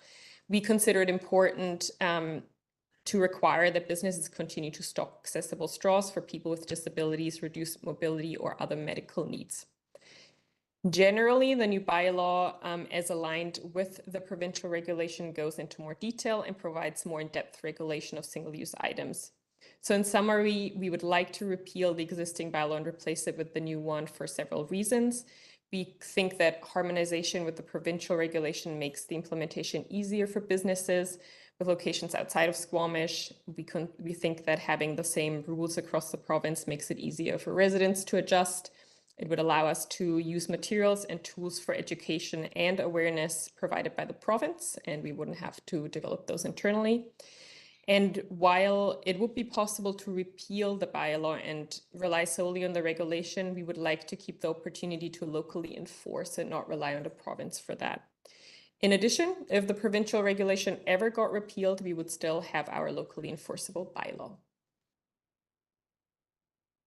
And thank you. With that, we bring you to the staff recommendations that are in front of council. Thank you very much. Council, do we have questions for staffs? And just as a point of order, we can move as it appears in the agenda. We can move these all as a block if anyone's there. But if we have questions in advance of that, this is your opportunity. And do you mind just taking down the slide just so I can see everyone? Thank you. But I'll start with Councillor Anderson. Go ahead. Thank you. My question relates to item B in the minor bylaw amendments chart, solid waste and utility bylaw, and the sections that to be amended 4.6 and in particular 9.9 that you've already spoken to, Ms. White. My question is whether a report on this is not only a bylaw amendment, it's a program that we're introducing, whether a report on in future on the outcomes of this new program with respect to uptake, volumes, cost revenues, as per the staff's discretion, whether that might be planned or whether it could be requested at some time in future. Thank you, through the chair. Thank you. Excellent question. And I apologize as I forgot to mention that this is a 2-year pilot project. And so staff will be paying attention to the uptake, how many people sign up this year, next year, and then it will be brought to the future budget discussions to see if it should be incorporated into the future budget process. Thank you. Thank you, Chair. Thank you. Other questions? Looking for the folks online. I don't see any hands here. So if we're ready to make a motion, yeah, go ahead. I'll move the staff recommendation. Okay. Are you seconding that? Okay. Thank you. Would you like to speak to it? Yeah, thanks very much. Thanks for bringing this forward. We had quite a wholesome discussion on this and all the related things in the committee of the whole. And thank you for considering the recommendation to continue to bring in the existing ICI businesses into diversion plans or some mechanism to help that. And I think on the topic of the consistency with the single-use plastic and the BC regulations, I think it's really important that we keep working on making our bylaws consistent with provincial regulations. I just think it's simpler for everybody involved. And I do see the justification for keeping our bylaws there as a backstop in case there are changes to the provincial regulations. So thanks. Thank you. Other comments? Go ahead, Councillor Anderson. Yes, in support of the staff recommendation, I think that the presentation this evening from both of our staff members is very clear, and I appreciate it very much. It's well presented.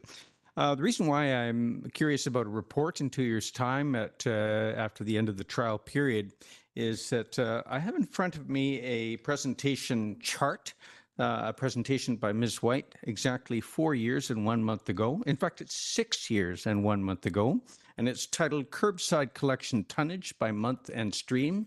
And what it highlights is the seasonality of the pattern here, with a big peak as soon as the weekly collection starts up for organics, and a big drop off as soon as the weekly collection ends in the late fall.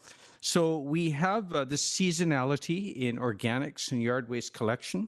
I'm keen to learn more. Of course, staff have highlighted how important it is that we address this. We want to have the right strategies. So I will be curious as to how we address this. And I really did appreciate that information delivered 6 years ago. And perhaps we can revisit it. And I'm sure that, that the present council will be interested in that graphic presentation of these patterns in the waste streams. Thank you. Thank you for that. Other comments? I'm supportive of this of these changes. I think they make good sense. I'm happy to see that we're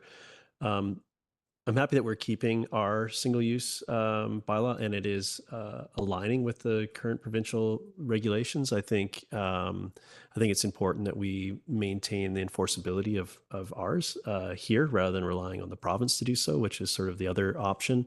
And even in the presentation, staff did mention, should the province ever change direction, we have the backstop of this as well, which I do think is appropriate. The rest of the changes, I think, make sense. I'm really curious to see the outcome of the pilot project. And I know that there'll be folks around this table that are excited to promote this to the community, but after we've made these changes, that's that next step, is to make sure that gets out to the folks that have been requesting a service that this aims to get at. So look forward to that next step and seeing how this works. So I'll call the question. All in favor? Any opposed? Motion carries. Thank you. Okay. So Next, we have an adoption, which is a housing agreement for Cleveland Avenue. And as per normal, we don't have a presentation on this, so I'll move adoption if there's a seconder, seconded by Councillor French.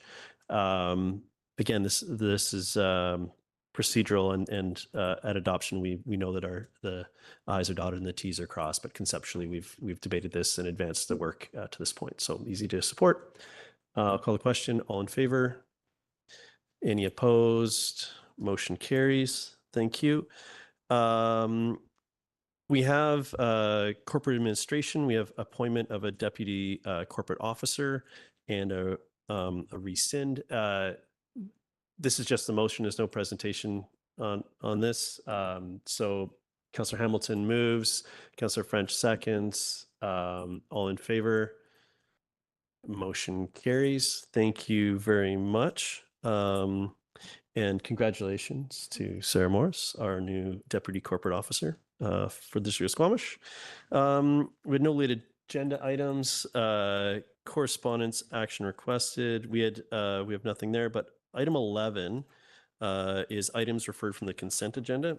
So I just want to make sure I get the numbering right. Councillor Pettingill, you pulled, that was 6B2, the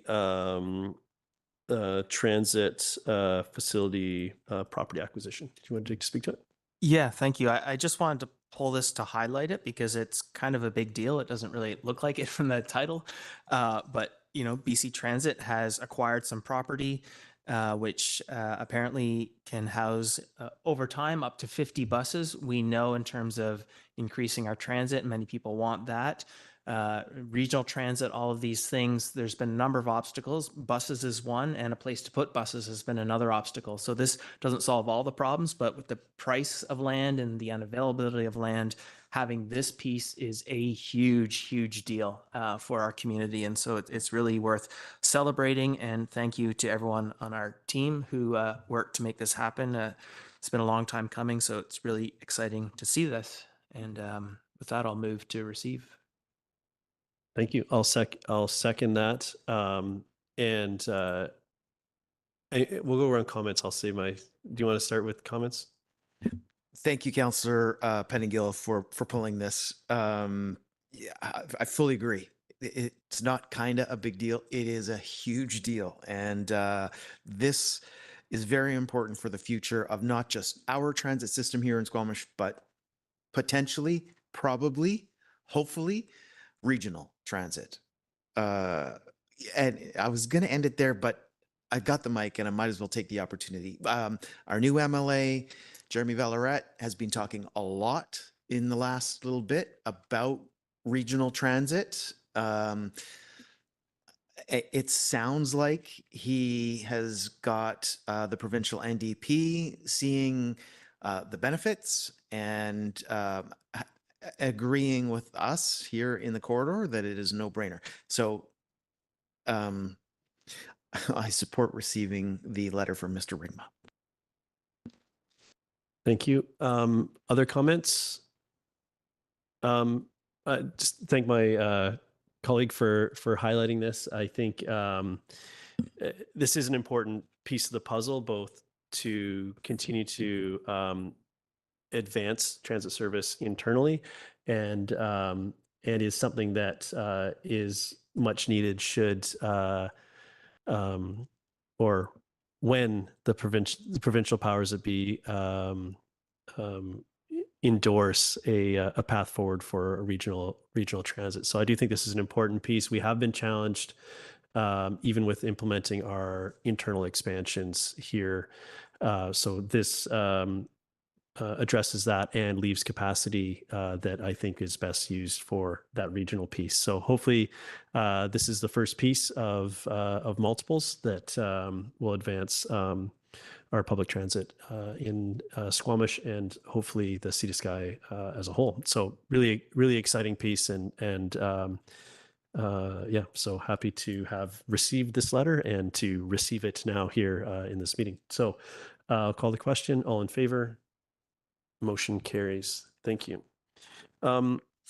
Next, we've got don't think we had any business arising from the minutes. Council, any notice of motion?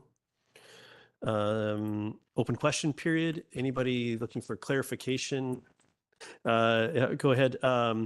So clarification related to agenda items is what this portion is for. So go ahead. Start by introducing yourself. I know you did that earlier, sir, but. My name is Martin. This is Wanya. We work for the developer, presenting the Westway project, and we would like to ask the council for clarification on the feedback for our project, because the way we understand is that there could be some misinterpretation or mispresentation.